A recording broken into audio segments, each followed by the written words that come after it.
I don't know if you saw Ed Martin on the Maria Bartiromo show a week or so ago. I believe I did. Yeah. He's now the weaponization czar in the Justice Department, investigating the weaponization of the Justice Department under Biden. And he said that he's going to investigate, do an open and transparent investigation of all the people that set this up, all the people that made a decision early on that they were going to make January 6th the event to take over the government, not from our side, but from their side. And that he's going to prosecute the ones that he can prosecute, and he's going to out and shame the ones that he can't prosecute. And then he's going to see about compensating the J6ers.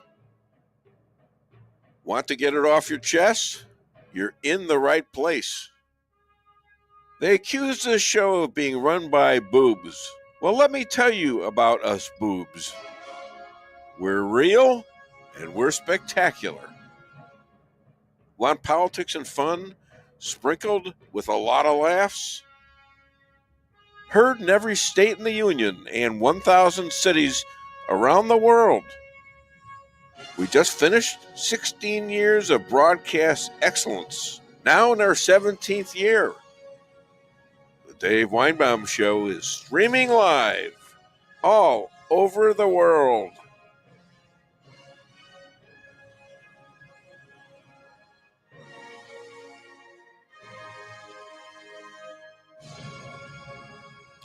I believe God-fearing men and women are made in His image. I believe that God puts us in situations that are tough, unthinkable.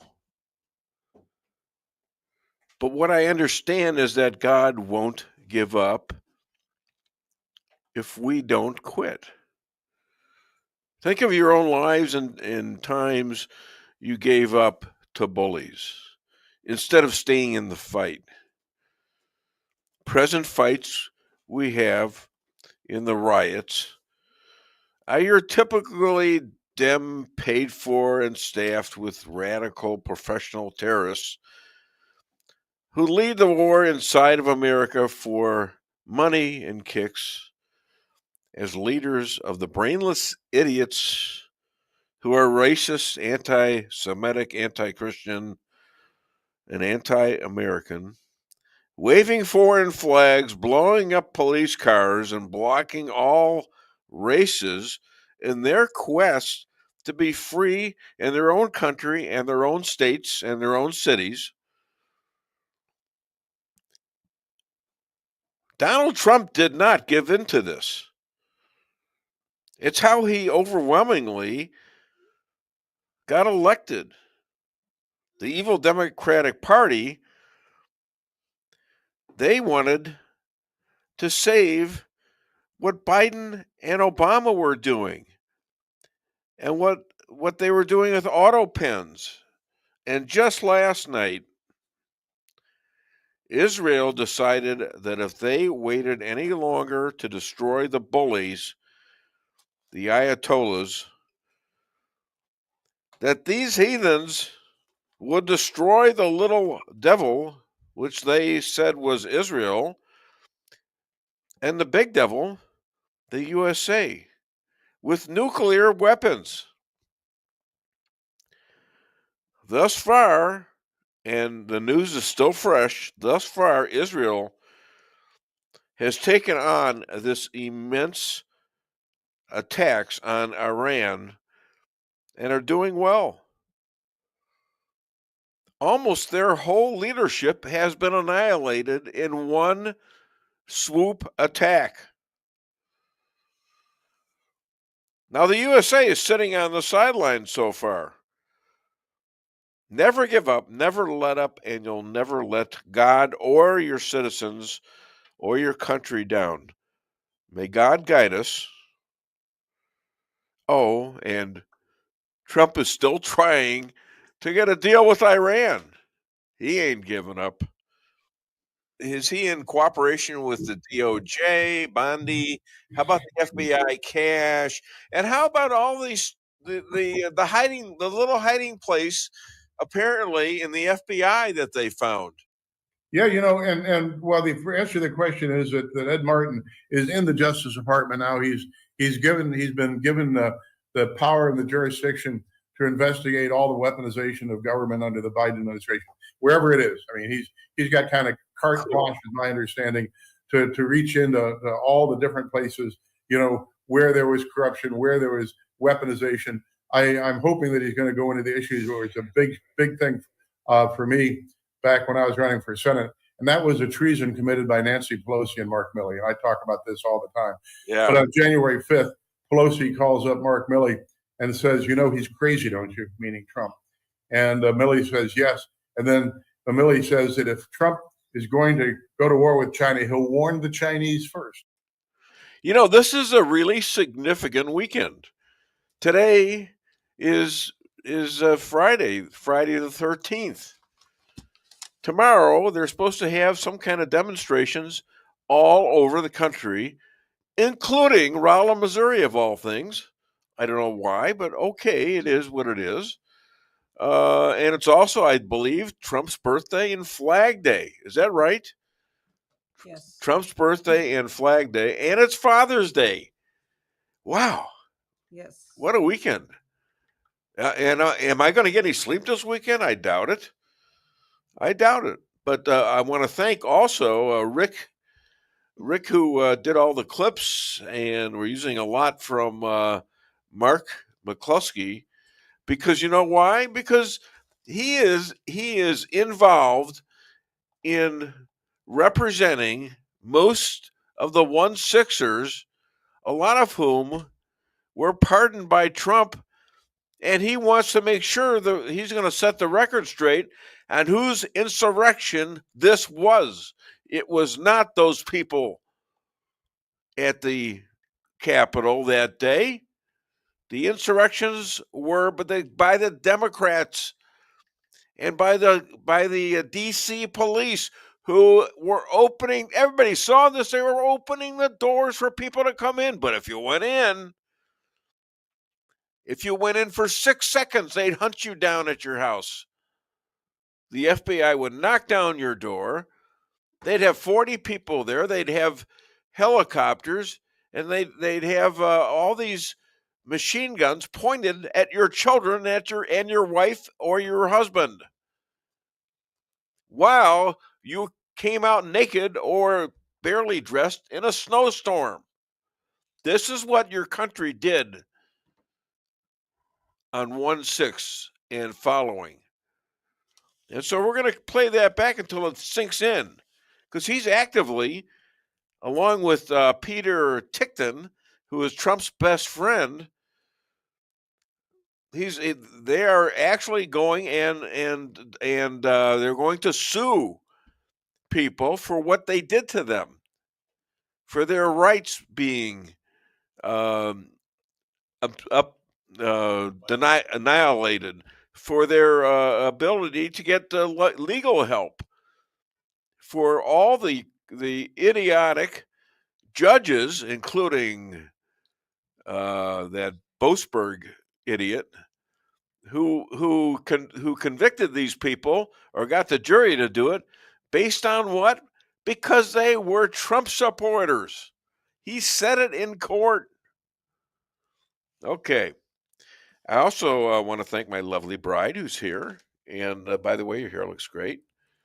It's wet. Thank it's you. kind of an inside joke, because she came back from something, and I'm busy, and I'm and she says, well, and she goes like this, well, and she's doing this then. Oh, it's your hair. I was a little slow. A little. Okay, all right. I was real slow. I wasn't thinking of it. And then I said the wrong thing. I said, honey, is it darker? And then, oh my God. That just I just stepped on myself. I realize that. I did not color But it. anyways, yeah, here it is. Crickets for me. I get it. Wow. And by the way, let's thank Rick and our producer, JP Maxwell, who took a short trip to where? Just to Branson, just a little all right. 2-day getaway. So yeah. Okay, that's good. And we got a great show for you today. I don't know, it all came together at the last minute. John Jeffrey Bradshaw is going to be here. I don't know if he's going to be here or somewhere else, but probably somewhere else. He'll be on at 8:10. Now the Rabbi. Now they're hiding in their houses right now. I think they're getting attacked by Iran, and we might have an actual world limit on what's going on. A world report right in the area of Jerusalem, and we've got Tom Haviland. He was just gave a speech to the Tennessee embalmers, and they seem all in step now with what he's saying about these white fibrous blood clots and their damage to us via the vaccines. We have Lynn Scott Hagerman. Boy, does she got a story, and boy, does she got a great bio. She's out of Springfield, Missouri, and she's done a lot of amazing things in her life and had a lot of amazing things happen to her. And then we've got Jeff Zink to catch us up on what he's doing and what he's thinking about since, well, it appears that they're not going to hire him for HHS Assistant Secretary to JFK or RFK. So, all right, we'll find out what he's doing, but he's doing something. He's not giving up. All right, well, our first guest is kind of looking at me funny, like he expects me to be on and dump everybody. I don't know why he would think that, but because he's an old pro at this. And how old do you say? Well, this man is 257 years old. Is that right? Did I get it? You got it. All right, and he is an expert on the Constitution. He was there when they wrote it, for God's sakes. And he used to hang out with George Washington and Ben Franklin, Thomas Jefferson at Ye Old Tavern in Virginia. It was the only one there at the time. And so, he'd pick up pioneer women. But he is a very smart guy, and he's been on this show for about 17 years, right? We were I both. don't know, Dave. I can't count that high. Yeah. Anyways, please welcome my friend, John Jeffrey Bradshaw. Okay, JJ, it's your time. JJ's Justice Report. I'm not going to steal the rabbi's thunder because I know he's got an awful lot to say, but I do have a little bit of intel to talk about regarding Israel attacking Iran. You note that our government said we didn't have anything to do with this. Well, anytime they say that, you need to question. I know that our country and Israel have been sharing intelligence for a good long while, even during the disgusting Biden era. Our intelligence agencies and theirs run pretty well in parallel. So you can bet that we had something to do with the targeting of Israeli missiles, drones, etc., and fighter jets. And it looks like Netanyahu has largely taken out Israelis' first strike capability anyway. The problem is this, though. The nuclear stuff, the really important nuclear stuff, is buried. It's buried 400, 500 feet beneath the surface of the earth. The Israelis can't get to that.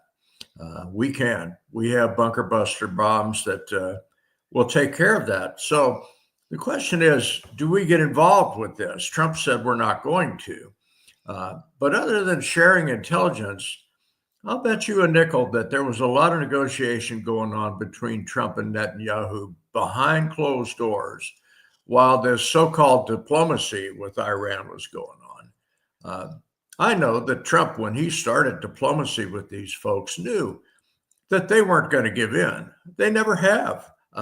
They'll say, "Oh yeah, we'll limit our nukes," and then turn right around to do the opposite. Sure. So they're not to be trusted. And Trump knew that going in. So you got to have a contingency plan. And I think Israel bombing the heck out of these folks was a part of that contingency plan. Israel has a right to exist. I mean,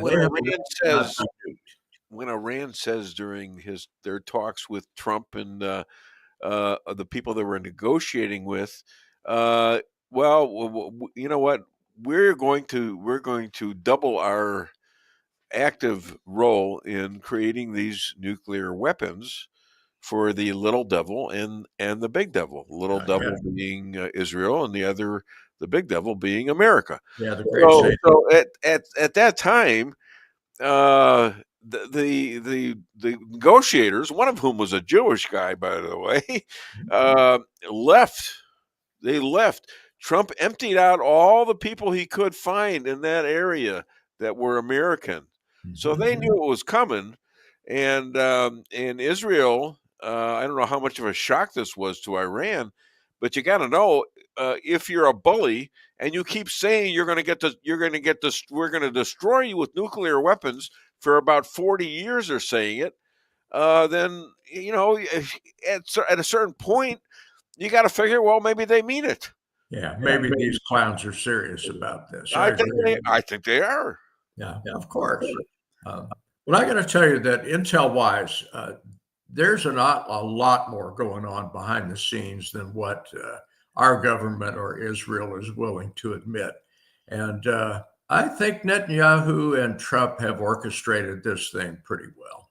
Yeah, I think Trump, unlike Biden, who's responsible for all this? He is responsible for it.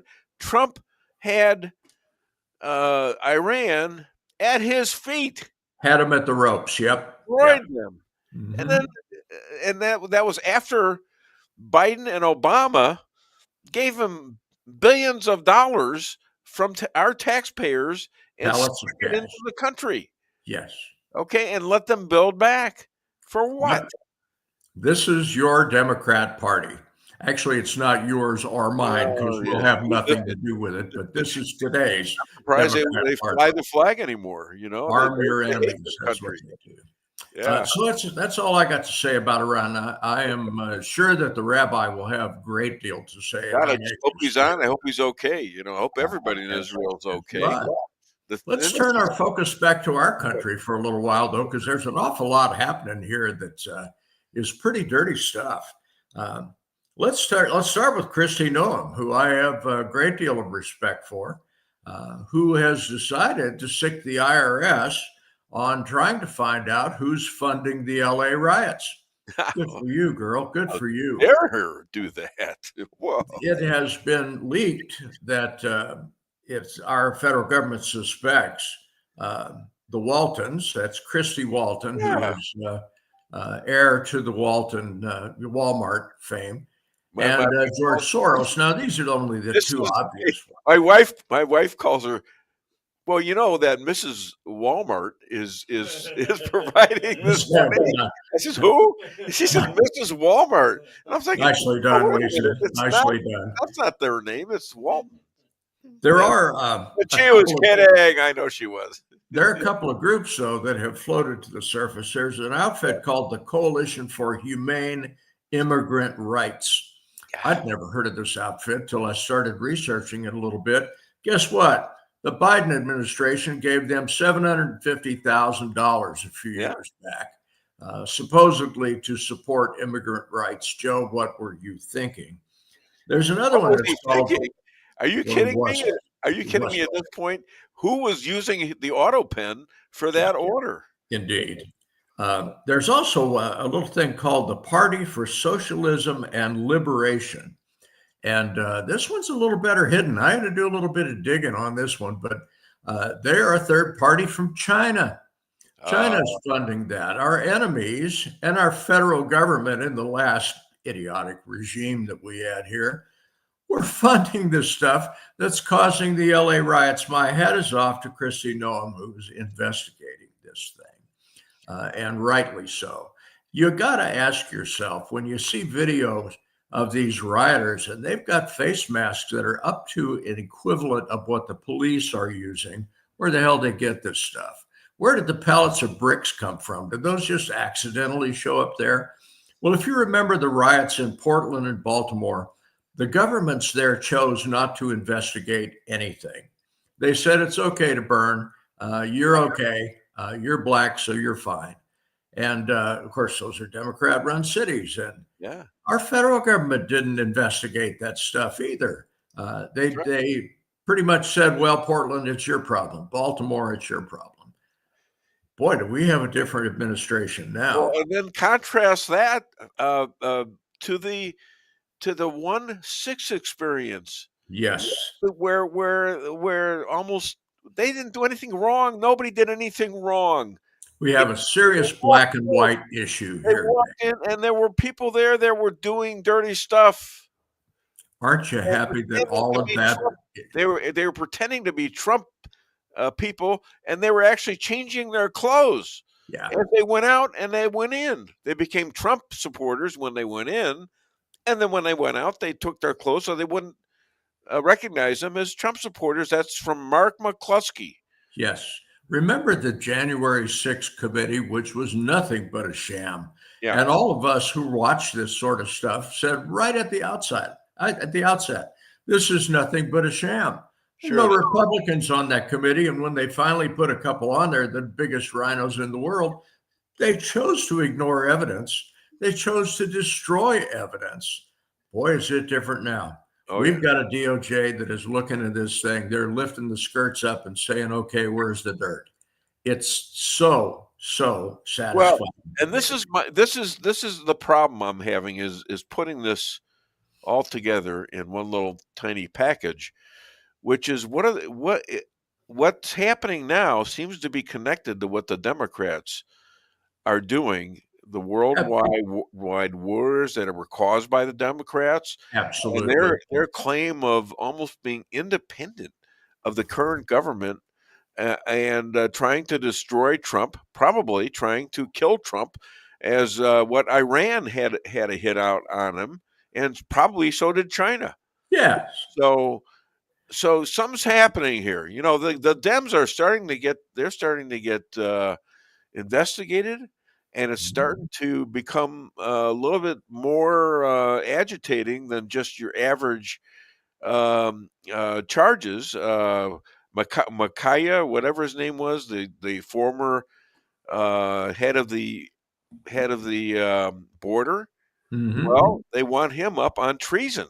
Yeah. Now, I don't know that that's going to take place because somebody told me, well, he's just taking orders, you know. It's not Well, going he is taking orders, but his orders are illegal. And speaking of the Dems having some problems, and Lord, I'm so happy that they're having some problems. It's about time. You and I have had a conversation several times over the years about the Democrat Party eating its own. They are a cannibalistic party. Anybody gets out of lockstep, they end up killed and eaten by the balance. I'm speaking metaphorically, of course. Yeah, of course. Let's talk about 25-year-old David Hogg.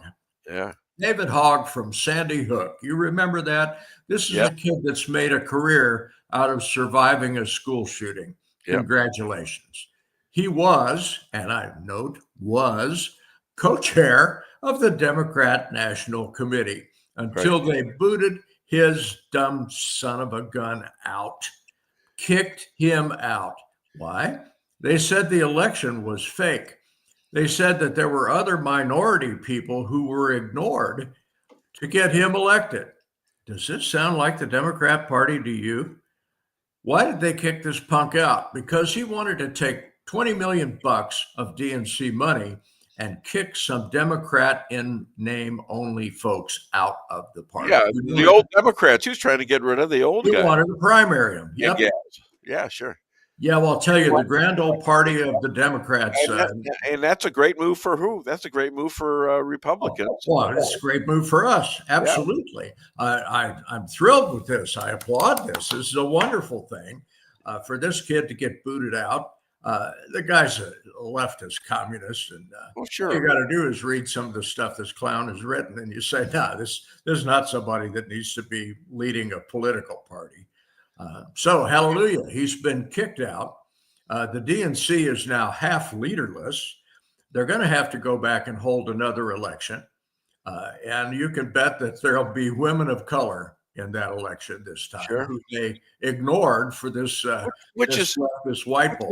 Fine, but I don't know of any of the women of color that are really have a conservative thought or who are capable of doing the job of president at this moment. Of course not. Now there's a few on the right side that look pretty good. This is the head of the DNC now, Dave.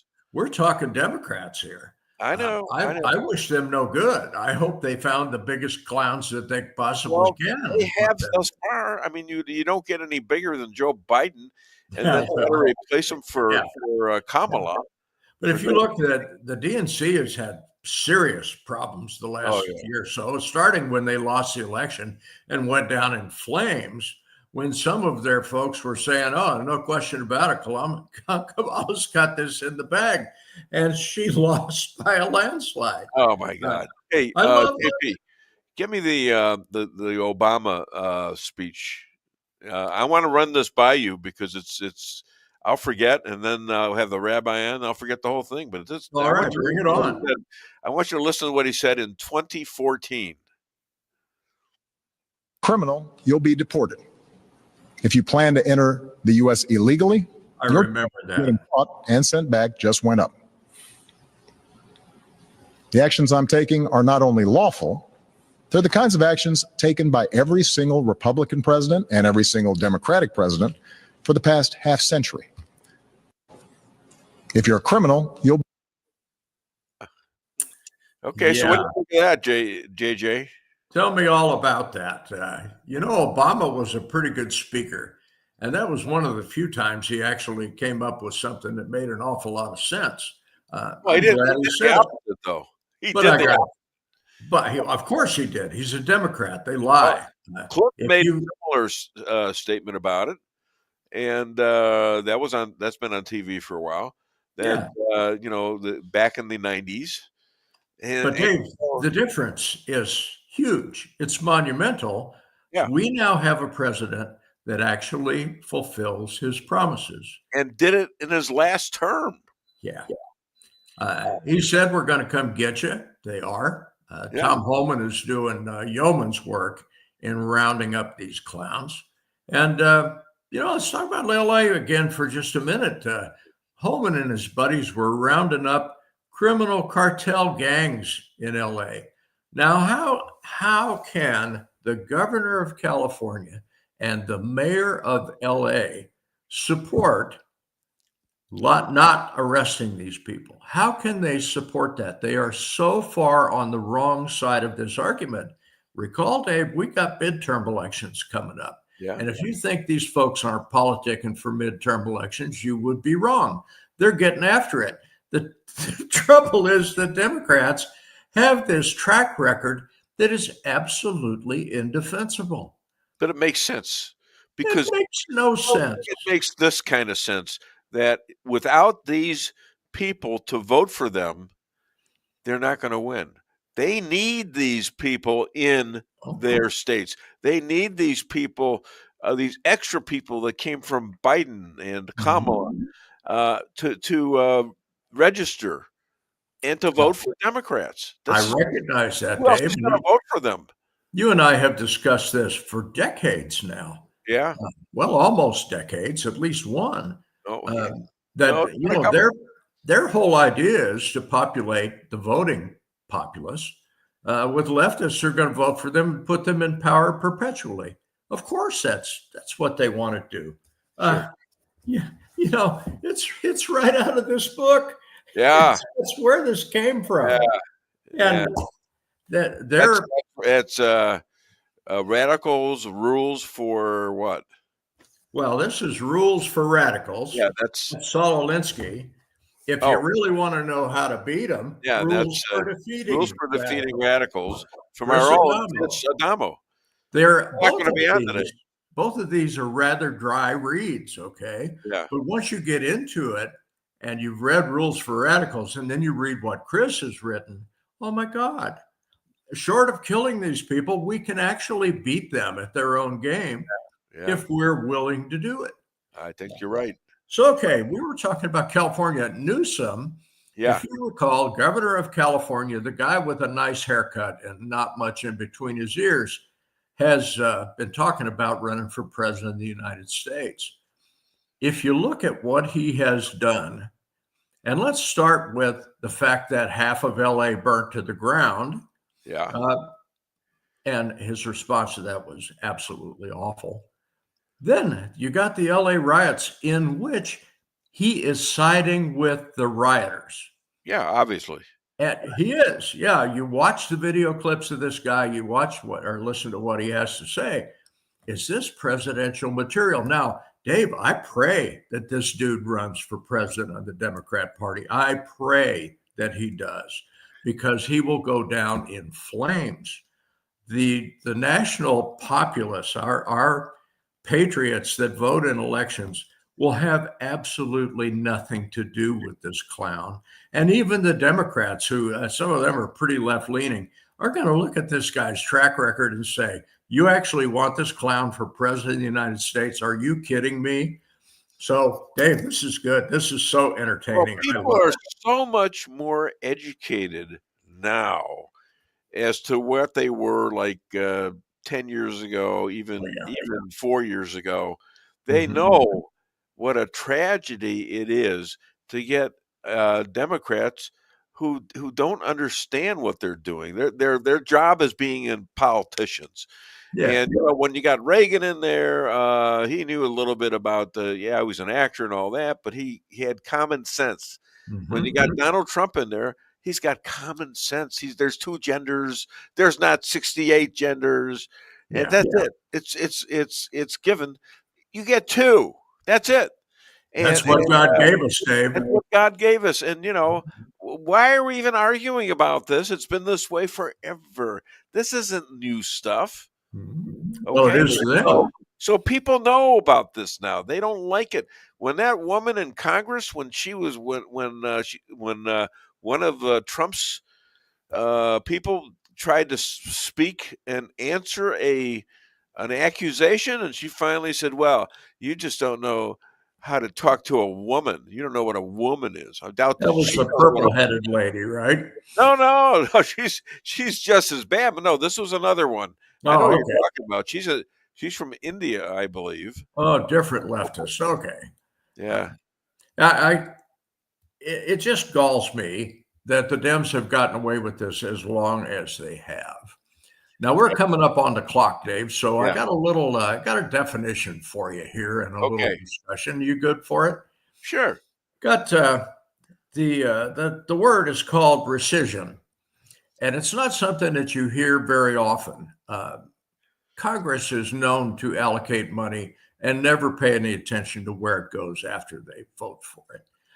Rescission is this. In the case of Donald Trump, Doge uncovered a whole bunch of stuff that needed to be taken care of. Right. NPR comes to mind. And so Trump writes a little list and he gives it to Congress and asks for rescission. Okay, what is rescission? This is where the Congress takes back money that they have allocated. I've read it described as clawed back. And that's probably appropriate because it's going to be hard to get it back. Yeah. But there is a cost-cutting bill. It takes a simple majority of both houses to pass that bill. We have, for the most part, a simple majority available to us. Now the money part comes in. $9.4 billion, 9 zeros, that can be recovered from our foreign aid, foreign policy outfit that's been shut down. It's $8.3 billion for foreign aid, $1.1 billion, that's 9 zeros, for NPR and PBS. This is being brought up to the House for a vote. Whether it passes or not, who knows? I hope it does. Goes to the Senate. If they vote it, that's it. You take that money back, and that's called rescission. Yeah. You haven't heard that word. Called a big dent in the Democrat politicians' pockets because a lot of that money is going to these people. Oh, it went to socialist causes who are their buddies, no doubt. Not just no doubt in my mind. In their pockets. Yeah. That's what your typical Democrat will do. They want to stay in power. They want your money. They don't really care what you have to say. And it ain't coming back, and it ain't being used for what you want it to be used for. Certainly not. But in any case, that's our word for the day, kids. All right, my friend. Okay. That's great stuff. Let's all hear it for this young old guy. He's the greatest. He is J.J. Bradshaw. Okay, Dave. I great. will be talking with you next Friday. Okay, you certainly will. Yes. All right. We're back on the show, and I think it's time to take a. Do we have any significant people call? I know the numbers are pretty good, but still. Yeah, the numbers are pretty good. We do have some comments, nothing major. It's kind of the routine comments. All right. Well, let's do commercials first because the rabbi. I want to make sure I don't miss him. That's for sure. All right. Go to these people who are sponsoring this show. Your home is your castle. You don't need unwanted hassle. Don't let those creatures move in to stay. Let us protect your investments. That's what we're all about. Plank Termite and Pest Control will save the day. Plank is locally owned and family operated right here in Rolla, a Google preferred business. Our customer service and your satisfaction is our #1 goal. So call Plank today at 368-3333. Plank Termite and Pest Control will save the day. Honey, what are you doing? What does it look like I'm doing? It looks like you're filling up a swimming pool. Yep, I'm filling up a swimming pool. In our living room? How else am I going to watch the game and stay cool? If your AC is on the fritz, call Hartley's Climate Control. Hartley's is the area's best in HVAC repairs, installs, and maintenance. Knowledgeable, honest, and dependable. Serving Rolla and the surrounding areas for commercial or residential needs. Hartley's Climate Control. Community born, community raised, community serving. Call Hartley's Climate Control today at 573-368-3163.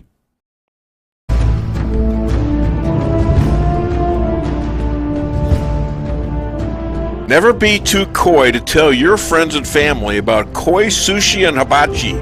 Celebrate the best Chinese-Japanese restaurant in the Midwest. Call 573-426-5551 to make a reservation or order takeout.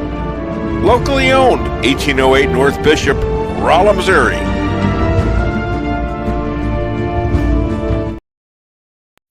We can sum up McDonald's new crispy chicken sandwich in one word.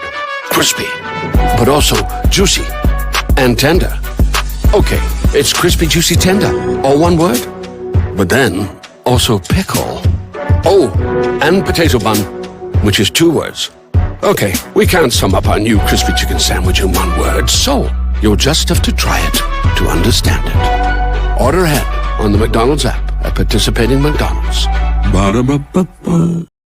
Merrell's Quarry and Asphalt, 40 years serving cities, counties, and everyday businesses with driveways for people who live and work in our little piece of heaven right smack dab in the middle of America. Call 573-578-9101 for your free estimate of rocking, rolling, paving, driveways, sealing, and striping too. That's 573-578-9101 for your free estimate. Your home is your castle. You don't need unwanted hassle. Don't let those creatures move in to stay. Let us protect your investments. That's what we're all about. Plank Termite and Pest Control will save the day. Plank is locally owned and family operated right here in Rolla, a Google preferred business. Our customer service and your satisfaction is our #1 goal. So call Plank today at 368-3333. Plank Termite and Pest Control will save the day. At your locally owned Price Chopper, our standards are high because we know yours are.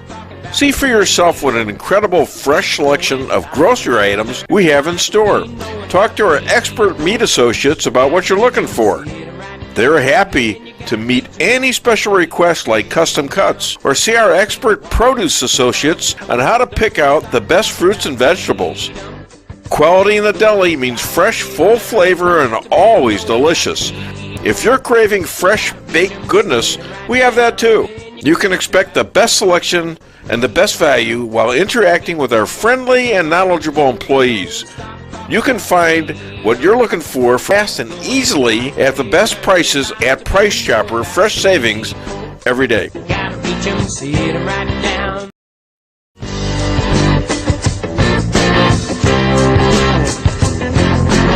A-Car Real Estate, where experience matters.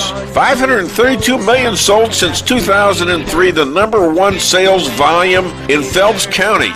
As a client for decades, I can say they are the best in mid-Missouri. Call 573-368-7355. That's 573-368-7355 for the best real estate experience you'll ever have.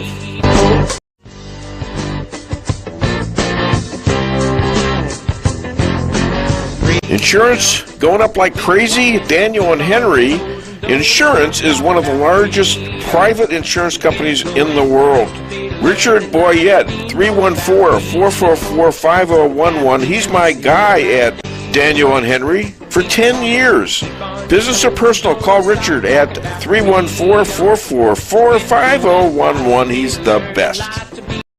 At Town & Country Bank, we've got all the perks of a national bank, like online banking, quick loan approval, and you can deposit your check from your phone.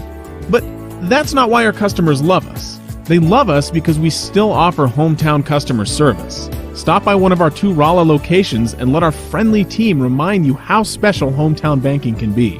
We're locally owned and will take the time to understand your needs. Smart, friendly solutions. Town & Country Bank. Member FDIC. Equal housing lender. Okay, here we are, and a gentleman all the way from Israel at an amazing time in history for the world, for Israel, for the Middle East. Yeah, he's a wartime rabbi. 600 plus days of war necessary for self-defense. Christians and those who hate terrorism, please pray for Israel. Please welcome Rabbi Moshe Rothschild. There's your book. Tell us your book. We got bad lighting in here. I don't know we need a flashlight on that. Tell us what your book is. Yeah, Secrets of the Hebrew Bible.org is where you can get a copy. The book's all about accessing the Hebrew Bible through directly connecting with the Hebrew language. And even if you don't speak Hebrew, you can understand it. It's written in a way for people who don't speak Hebrew. So I think it's something that you can enjoy. All right. So Iran has been threatening Israel now with 1 nuke or 2 nukes, maybe, like they were, the back of the hand kind of stuff. Somebody knocking on the door? One second, hold on. Board for me, waiting out here. I need now to take it. Okay, I'm just on a Zoom, so it was here. Yeah, sorry, Dave, about that. We're during a war, so you gotta. I know. I'm trying to wonder if this is part of the war. Okay, sorry about that. Sorry about that, Dave. I'm back with you. Well, was that Netanyahu? Was he telling you something No, about it what wasn't Netanyahu, but it was a friend of Ezra. A friend of Ezra. All right. Okay. So, and I'd ask you questions about that, but I don't think it's necessary. You can tell me about Ezra or not. Okay. All right. Well, I did speak with Ezra, actually. I did. Yeah. And he said it's very quiet where he is. He said it's hard to believe all that's going on with Iran and the whole thing, and it's just very quiet where he is. That's so he's still fighting in wherever he is. Yeah. Still in Gaza. All right. So I thought he was back permanently. No. He was just back permanently these days. Are they? No, you just had the weekend off. That's it. Yeah. Okay. All right. So now you've got how long has Iran been threatening Israel with 1 bomb? Maybe 2, and you're done. How long have they been doing that? About 40 years? Yeah, it's been definitely at least 25 years. And, Netanyahu has been speaking about it for 25 years, how at some point we're going to have to confront Iran. Yeah. And, they are the head of the snake. And it's really incredible. October 7th, obviously that day was a great setback. But since then, we've pretty much, stopped Hezbollah. We stopped Hamas and going for the head of the snake now. Hezbollah actually announced today that they will not be part of any retaliation. And that's a huge win for Israel. This is the day they've been waiting for forever. They announced, hey, we're not backing Iran. We're not going to be part of any kind of retaliation by Iran. And that. Well, they're really hurting right now. That's a sign of weakness. They're hurting. It's a sign of how Israel has, really got has made a lot of progress with our enemies around us. And, I think if we cut, this is going to be what's going on right now. And we're in the middle of attacking Iran is, it's a game changer. This could be the end of it. Well, that's you know what? You're such a tiny country, and you look at the space. Iran is a big country. Yeah, 90 million people. 90 million people, but a huge landscape of all sorts of things. But I don't know if you saw this report. This is even a greater intelligence victory than the beepers. No, I've heard it was similar, but tell me why. 20 years, Israel built a drone base in Iran. We built a base there under their nose. How did they do that? I don't know how they did it, but they built a base. In other words, there were people there that were pretending to be Iranians, and they released footage of it. And the attack this morning came from drones released in Iran to attack Iran. And they said the beeper, it took them 10 years. They said they've been working on this for 20 years. But it's just amazing. It's not a rumor. The Mossad already released footage to show what they did. What's incredible for me is not so much that they built a base and that they achieved this, is that Jews could keep a secret for 20 years. That's I think we're pretty good at it for the most part. Not if you're part of my family. Yeah, well, mine neither. Yeah, no secrets. That kind of reminds me of Zelensky building something that housed explosives in Russia that destroyed some of those planes. Yeah. It's so much connected. He's Jewish, isn't he? He is. But so much of these wars, like turning points come from very clever acts. Like the turning point in Hezbollah was the beepers. This is Iran fired 100 drones. Not a single one got even in Israeli airspace. This is you're talking about current days, right? Today. We had a warning to stay near a safe room, and then they send another message from the Home Front Security saying, "Okay, you don't need to be near a safe room." Well, that's incredible. Yeah, they fired more than 100 drones. Unless they've got some secrets that you don't know somewhere. You took out what 4/5 of their leadership already. Like that already, and these drones, these were suicide drones, over 100 of them, and we took them all out. So I guess you could say these drones, these suicide drones completed their mission, but it was an assisted suicide. It wasn't what they were expecting. So everybody's a little tense, and I'm sure you are too, because we don't know everything that's going to happen. Now Trump is still saying. He said it earlier. I tried to make a deal with these people.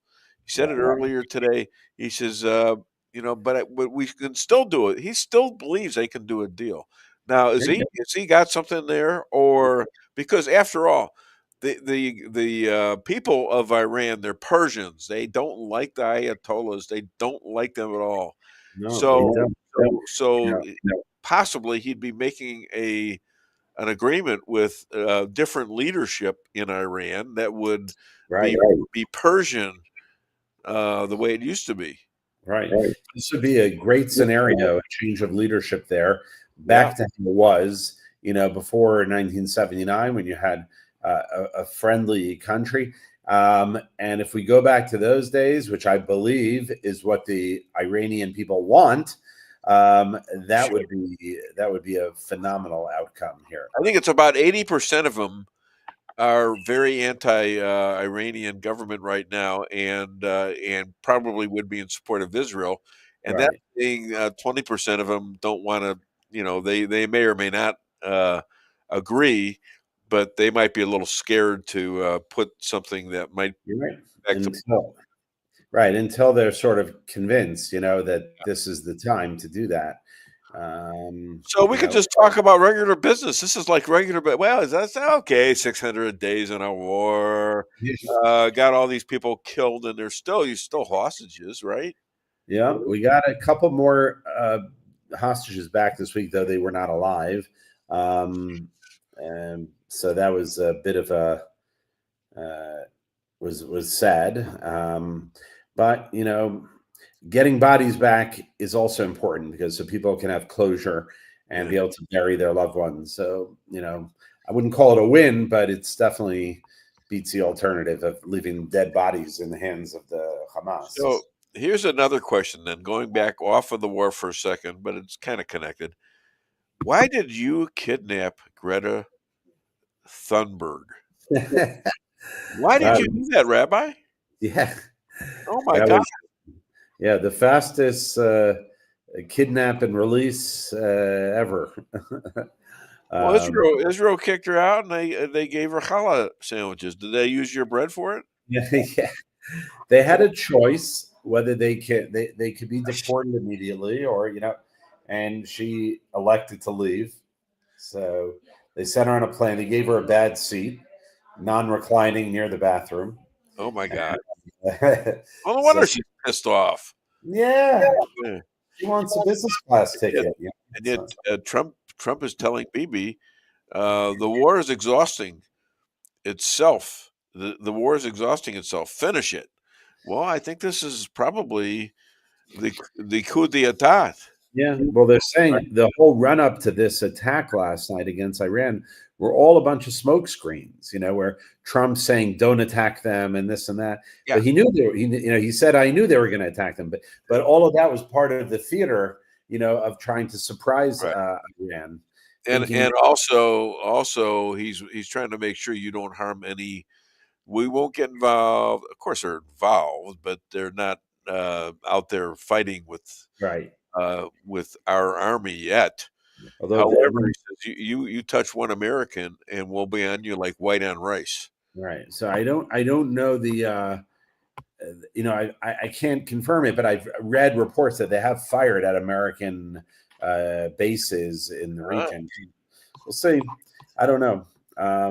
I did see a very funny meme, though. It said the Hamas Ministry of Health said that in the attack against Iran, 3,000 Palestinians were killed, of which 4,000 were women and children. Jesus Christ. Yeah, I saw something like that. That was really stupid too. Yeah. Oh, they had a guy who was killed in a rally in LA or something like that. He was killed there. And this is after he was killed like 3 months ago in Gaza. Yeah. I mean, seriously, he was on there. I don't know if it was a mistake or not, but I think I mentioned it on a lot of funny memes and stuff going around. Oh yeah, you gotta laugh. I mean, golly, Huckabee, U.S. no longer endorses Palestinian state. All right, Iran should be formed elsewhere in the. They should be formed elsewhere in the Middle East, by the French Riviera. You're having a lot of trouble with the French. Wouldn't they take the Palestinians? Yeah, why not? They got space. Put them in France. Put them in Saudi Arabia. A lot, let's give them to Spain. Spain is cut. Oh, sure. They take them. So yeah, let them have them. Yeah. The peace-loving Gazans. Yeah. So what's the current state of Hamas? Well, we know it's bad now because you reported it. We know Iran is in a bad situation. How about Hezbollah, Syria, Jordan, Egypt, Turkey? How are these guys doing? Because How are they reacting? Well, Hezbollah, said, "Hey, we're not getting involved here." Yeah. Israel warned before they attacked Iran. They warned Syria, and they told all these countries. They said, "If you get involved here, we are going to attack you, not in a proportional way." They said, "We're going to take out all of your economic base, meaning your airports, your seaports, your government. We're going to take everything out if you even fire one missile, in support of Iran." Okay. And warned these countries around them, and it's been very quiet. We haven't, Israel attacked. It was 3 a.m. last night here. Yeah. More than 12 hours. I saw you mention that on. I think I commented on your thing. Yeah. You did. It's more than 12 hours ago, 13 hours ago, and we haven't seen. There was one response from Iran, which was shot down, but none of their proxies. We haven't even seen the Houthis fire a missile. Not even the Houthis. No. Maybe they're getting the band back. Maybe they're trying to get they get the blowfish back with them. So. All right. Did you know there were Chinese Jews who had secret lives under China rule, starting from the 7th century through trade? They intermarried, so many of them look like Chinese, and they're Jewish. Very interesting. Yeah, it really is. Practically, they're in a they're called Kai Feng Jews. Yeah. So anyways, there's Jews everywhere, even Rolla, Missouri. I understood the one that was here before I came down here was Jewish businessman, but he died. This is McDonald's telling me he died. I said, "Well, what did he die of?" He says, "Oh, he had a heart attack." Were there pitchforks involved, or? I'm serious. This conversation went on when I was in my 20s, and they were contemplating giving me this store, and they said nobody wanted it. I mean, after about 3 years ago, I learned that nobody wanted it because it was too small, and Ray Kroc was the only guy that wanted this thing, and he was right. And I proved him right, so he was happy when he met me. Right. Anyways, so what do you see coming in the Middle East?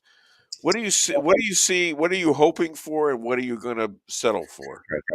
So, I mean, after the last 12 hours, I've become very optimistic that there's going to be regime change in Iran, and the dominoes will fall. Remember, Iran is the #1 state sponsor of terrorism in the region, and the terrorism is rooted in Iran. So if we take out Iran, we cut off the head of the snake, there is the possibility for, to move forward with more of the Abraham Accords, Sure. Maybe countries like Lebanon or Syria that realize they put their bread in the wrong basket with Iran will say, "Hey, we will do much better with allies like Israel and the United States, and we'll have a better future for our countries and not constantly have to be rebuilding after our country is destroyed by terror and by responses." So I'm hopeful that cutting off the head of the snake can in the coming years lead to the dominoes falling and a flood of signatories to the Abraham Accords. Yeah, signatories and everybody getting along in the Middle East. Who would have thunk that? I mean, they've been fighting each other for 4,000 years or more. Yeah, it's the possibility. The door has opened, and I'm not going to say, this is the Middle East. It's very unpredictable, but there is that possibility. We can go down that road.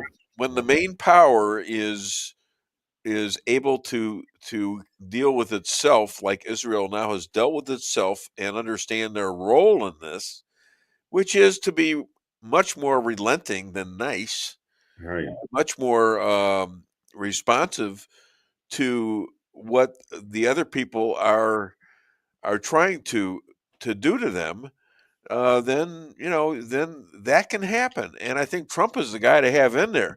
Now, my question to you is: does Trump have enough time to do all this? Should he be running for another? Well, I don't know. Look, things happen. Things can happen quick. So maybe there'll be enough time, or maybe after Trump, someone will come in there like Pence or not Pence, Vance who's going to follow the same policies. So All in the Middle East, 1 month is a long time. Things change quickly here. So Sure, I've got this Aaron guy, Aaron Crane, the Dave Weinbaum Show. There's a lot of talk online about the Israel attack on Iran, kickstarting World War III. Any thoughts on if things will escalate to that level, Rabbi?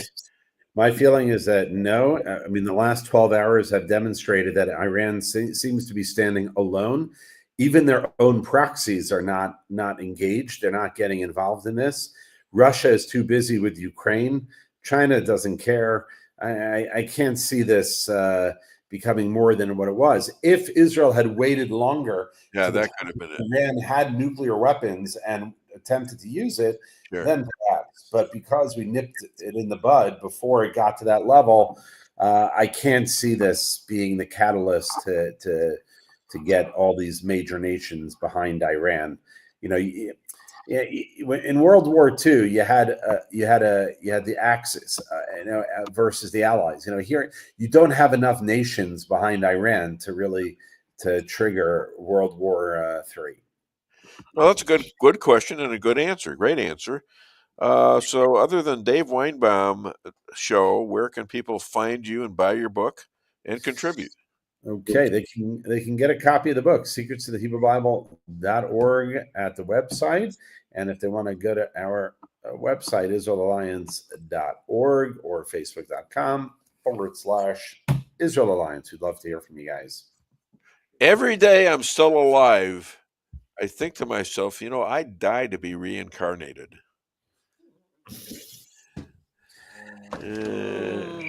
Oh, no, he's laughed at it. Using it. Oh, thanks a lot. They got crickets. Okay. Crickets. You got to make crickets. I don't know. You got to laugh harder, Rabbi. Okay. Thank you so much. God bless you and God bless your family. And God protect you and guide you guys. Thank you. All the best, everyone. Take care, Lisa. Rabbi Moshe Rothschild. At least give him applause. Yeah. Okay. I'll feel better now. See ya. Okay, well, that's you know what? I'm very, very elated by that call. Yeah, aren't you? Yeah, I mean, very relieved. We were trying to check on him last night. Yeah, and for those that aren't aware, we had a little scare because he was late last week without notice or anything. Yeah, and so that already had us concerned, and finally we found out he had just lost track of time. I couldn't focus on the show because I knew that something could have happened there. Yep, it was very possible because usually he's reliable. He's been reliable for almost 17 years now. I mean, why would he suddenly disappear? That was a little scary. So thankfully, that it was just he lost track of time. He was fine and all that, but then all this happens. Starting yesterday, and then can he make it today? We just kind of held our breath, and luckily, when he popped on, I was like, whew, "Okay, we're okay." Good. Here's what I want you to do. I want you to play 2 clips, and then do commercials, and then we're going to be back at 9:15 with. We're going to be back with Thomas Haviland. This guy is getting recognized now all over the country and the world as the guy who showed what happens to a lot of people when they take shots that are not examined well before or they are lied about. So this guy is Thomas Haviland. He's talking about these white fibrous blood clots, and you'll be shocked to see how many people are still dying from this. Hit it. Then he calls in all his chiefs and makes them swear allegiance to him, Mark Milley, not the president of the United States. So they will only take commands from him, make them swear on their oath to only obey him, that's a coup, that's treason. And that's something that people, hang on the end of a rope for. Yeah. So why is Pete Hegseth, and I don't know if this is true or not after what you've said, but why did they just take away like one of his stars or something like that as a general? Well, once again, no offense to Mr. Hegseth, who I've met and I like. You mean he actually did this? He was a talk show host. What he's planning on doing. Hey, watch it. Yeah, I know, me too. Yeah, that's right. This We're all insulting guilty of yourself, that for offense, God's right? sakes. We're all I could guilty for a of that lawyer. But then he says he's going to take a star and dock him on his retirement pay. Well, holy crap! I dock him on his retirement by terminating him. Is she there? Is your wife she's there? here. She's here. What is? Come on, get out of She's here, and she's here in voice only because she doesn't think she's beautiful enough today to be on television. Oh, come on, man! You're too cute for him, even. Tell me about it. Come on. Okay. Yeah. So, what are your core legal arguments you plan to use under the Fourth and Sixth Amendments? I got that straight from Grok, by the way. Yeah, I've got more than the Fourth and the Sixth. I was being interviewed by a CBS affiliate yesterday. They said, "So, what damages did your January 6th defendants suffer, other than having the doors kicked in and their houses flashbanged and having their 4-year-old children covered with laser dots from machine gun sights, other than having their 15-year-old daughters having to dress and undress instead of in front of 15 FBI agents. Other than those little things, they were First Amendment violations because everybody had all their communication equipment taken from them. They were prohibited from accessing the internet. They were prohibited from talking to other J6 defendants. They were prohibited from using, my favorite one was a 20-year police officer who is just charged with trespass. They told him that if he used any cell phones other than his own personal cell phone to communicate, he would go to prison for 17 years. And then they confiscated his cell phone. Your home is your castle. You don't need unwanted hassle. Don't let those creatures move in to stay. Let us protect your investments. That's what we're all about. Plank Termite and Pest Control will save the day. Plank is locally owned and family operated right here in Rolla, a Google preferred business. Our customer service and your satisfaction is our #1 goal. So call Plank today at 368-3333. Plank Termite and Pest Control will save the day. With warmer temperatures right around the corner and allergies ramping up, now's the time to get those AC units serviced. At Hartley's, we pride ourselves in offering outstanding service with fast response times. With proper maintenance, you can make those hot days be a lot cooler and remove those pesky allergens that always seem to find their way into your home. Call us today so you can be living a much cooler and healthier life. Hartley's, community born, community raised, community serving. Call Hartley's Climate Control today at 573-368-3163.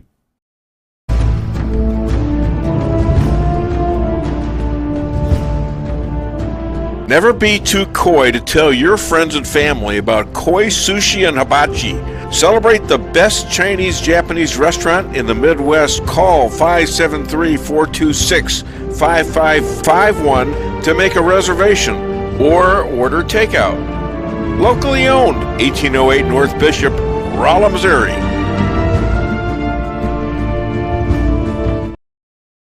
We can sum up McDonald's new crispy chicken sandwich in one word. Crispy. But also juicy and tender. Okay, it's crispy, juicy, tender. All one word? But then, also pickle. Oh, and potato bun, which is 2 words. Okay, we can't sum up our new crispy chicken sandwich in one word, so you'll just have to try it to understand it. Order ahead on the McDonald's app at participating McDonald's. Ba-da-ba-ba-ba. Merrell's Quarry and Asphalt, 40 years serving cities, counties, and everyday businesses with driveways for people who live and work in our little piece of heaven right smack dab in the middle of America. Call 573-578-9101 for your free estimate of rocking, rolling, paving, driveways, sealing, and striping too. That's 573-578-9101 for your free estimate. Your home is your castle. You don't need unwanted hassle. Don't let those creatures move in to stay. Let us protect your investments. That's what we're all about. Plank Termite and Pest Control will save the day.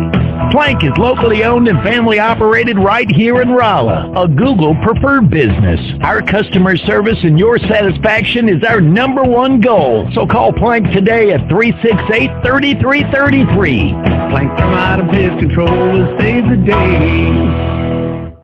Busy schedule? Let your locally owned Price Chopper help you save time with online shopping. It's easy. Sign up to tcmarkets.com or download our mobile app in the App Store or Google Play. Create an account and browse through the categories and choose the items you need. When you place your order, your personal shopper will get all of the items you've selected, taking the same care you would and following your notes. We offer free curbside pickup, so you don't even have to get out of your car. Start your online order today and no online shopping fee for a limited time. Go to tcmarkets.com or download our mobile app to get started. Price Chopper. Fresher savings every day.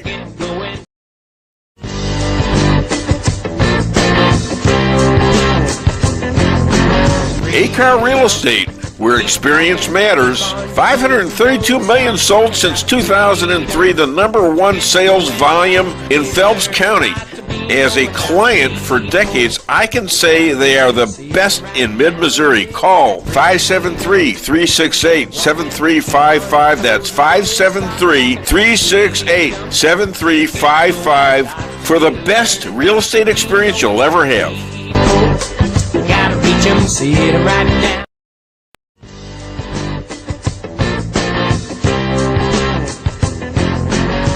Insurance going up like crazy? Daniel and Henry Insurance is one of the largest private insurance companies in the world. Richard Boyette, 314-444-5011. He's my guy at Daniel and Henry for 10 years. Business or personal, call Richard at 314-444-5011. He's the best. Maybe it's for a kitchen you've always wanted. Maybe it's just to have a little extra room. Whatever the reason you're considering a new home loan, it's good to know that Town & Country Bank will guide you in the right direction. Our experienced local lenders are here to help you with a new home construction, remodeling projects, and fixed and adjustable rate home loans. You can even start the process online by clicking Online Mortgage Center at tcbanks.com. Smart, friendly solutions. Town & Country Bank. Member FDIC, Equal Housing Lender. Hi, this man who's staring at me right now is a former military guy and contractor, fired when he refused to take the vaccines. Just days ago, he was presented by the president of the Tennessee Funeral Directors, described as a golden opportunity. Please welcome, all the way from somewhere in the Midwest, Thomas Haviland. Thomas, you got some big news. Please refresh my audience about your background and your findings. Sure, Dave. As you know, I'm the guy that's been retired Air Force guy that's been doing the surveys for the last 3 years about these unusual white fibrous clots that embalmers have been finding in corpses ever since 2021 after the COVID-19 vaccine rolled out. Show that one again. Yeah. What the hell is that? It's white fibrous clots that are being found in arteries and veins of corpses. And scientifically, what we think is happening is it's our natural blood clotting protein called fibrinogen is binding with a spike protein, either from the COVID virus or from the COVID vaccine, and producing these bizarre rubbery clots that embalmers with 20 or 30 years of experience, Dave, have never seen before until the last 4 or 5 years. Here's another one. Look at this one.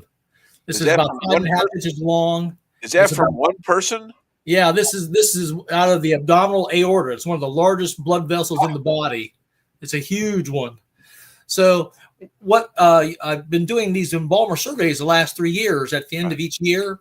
And in December of 2024, as I was putting out the survey to see what the embalmers were seeing in 2024, I was contacted by the president of the Tennessee Funeral Directors Association, Mr. Taylor Moore, and said, "Hey, Tom, I would like to have you come talk to our embalmers and funeral directors in the month of June of 2025.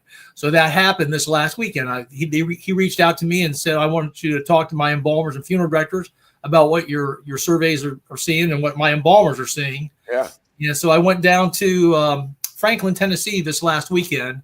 It's about 15 miles south of Nashville. And there was a big Marriott hotel and conference center there. And so I went on Saturday, actually. There was a reception for about 2 hours from 5 to 7 that evening prior to the convention starting. And I was in a room of about 60 people there, and about half of them were funeral directors and embalmers that were attending this reception.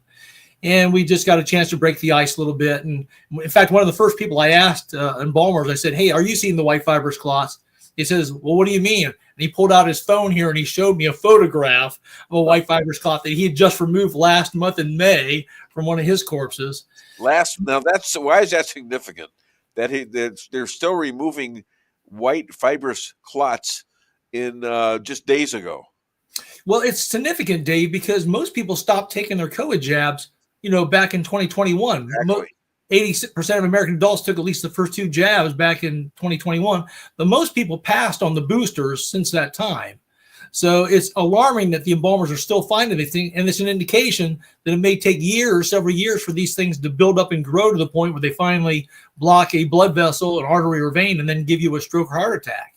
So it's still a serious issue, unfortunately, and it doesn't seem to be going away. So what pressures were put upon you and others who believe your findings to be remarkable, and the others saying you don't know what you're talking about and you stop talking about it? Well, it's funny you mentioned that, because at that same reception, an older gentleman came up to me and said he was not seeing the clots. And I said, have you seen any of these white fibrous clots? And he said, oh, you mean chicken fat clots? I said, no, chicken fat clots are something that embalmers have been seeing forever. They're small, though. They're yellowish in color and they tear very easily. Much different than these large white fibrous clots, because these things are tough and they're rubbery and they're large and long. So I always make sure I distinguish that when I give my surveys, to have the embalmers distinguish between what's called chicken fat clots and white fibrous clots. Was he not telling the truth or what? Well, no, I think he was just skeptical. But what was interesting, that very same man came up to me the next day after I gave my 55-minute presentation, Dave, and he did a total 180. He said, I believe you now. Basically, he said, I'm so glad you came and talked to us about this. Because not only did I talk about and show them, multiple photos of the clots and live examples of the clots, but I also gave them information on how the clots are being formed. Embalmer Richard Hirschman and I have been in touch with the scientific team for the last year and a half, 2 years, that have determined how the clots are forming. As I said, it's a combination of the spike protein and the phospholipid nanoparticles with our natural fibrinogen that's forming these things.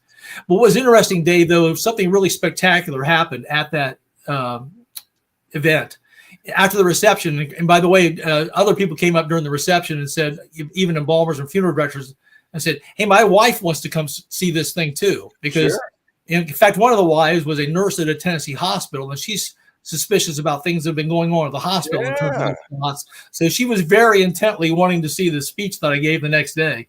So when I gave that speech, about 3 minutes in, I showed several photographs of the white fibrous clots to start with and the physical examples I had. Then I stopped the audience and I said, by a show of hands, how many of you are doing active embalming these days? And about half the room raised their hands. There were about 60 people in the room, about 30 of them raised their hands. Then I asked them, okay, if you're seeing these white fibrous clots, keep your hands up. Yeah. But if you're not seeing them, put your hand down. And about a third of the room put their hand down, but about 2/3 of the room still kept their hands up. I said, look around now, see your fellow embalmers, see how many of them are seeing and then I asked them, if you're a funeral director who doesn't embalm, but they tend to wander back in the embalming room from time to time to see what's going on, and other staff, I said, raise your hands too. And a couple more raised their hands as well. Funeral directors who don't do embalming, but are seeing the clots as well. So it was a good indication. It's the very first time that we've got official confirmation from any state funeral director association that this is indeed a phenomenon. It's not a hoax. These, like I said, these folks raised their hands. They are seeing these things. So that was, and I actually sent that information in yesterday to the CDC, FDA, and NIH to make sure they know that this is not a hoax, that these, and here's visual proof. Yeah, they still don't know, or they still don't want to know, or are they just starting to, is it just corrupt? They want the money from big pharma. The CDC, FDA, and NIH, Dave, have not contacted me once during the last 3 years since they've done these surveys. My point. Why are you considered to be their enemy and not their savior?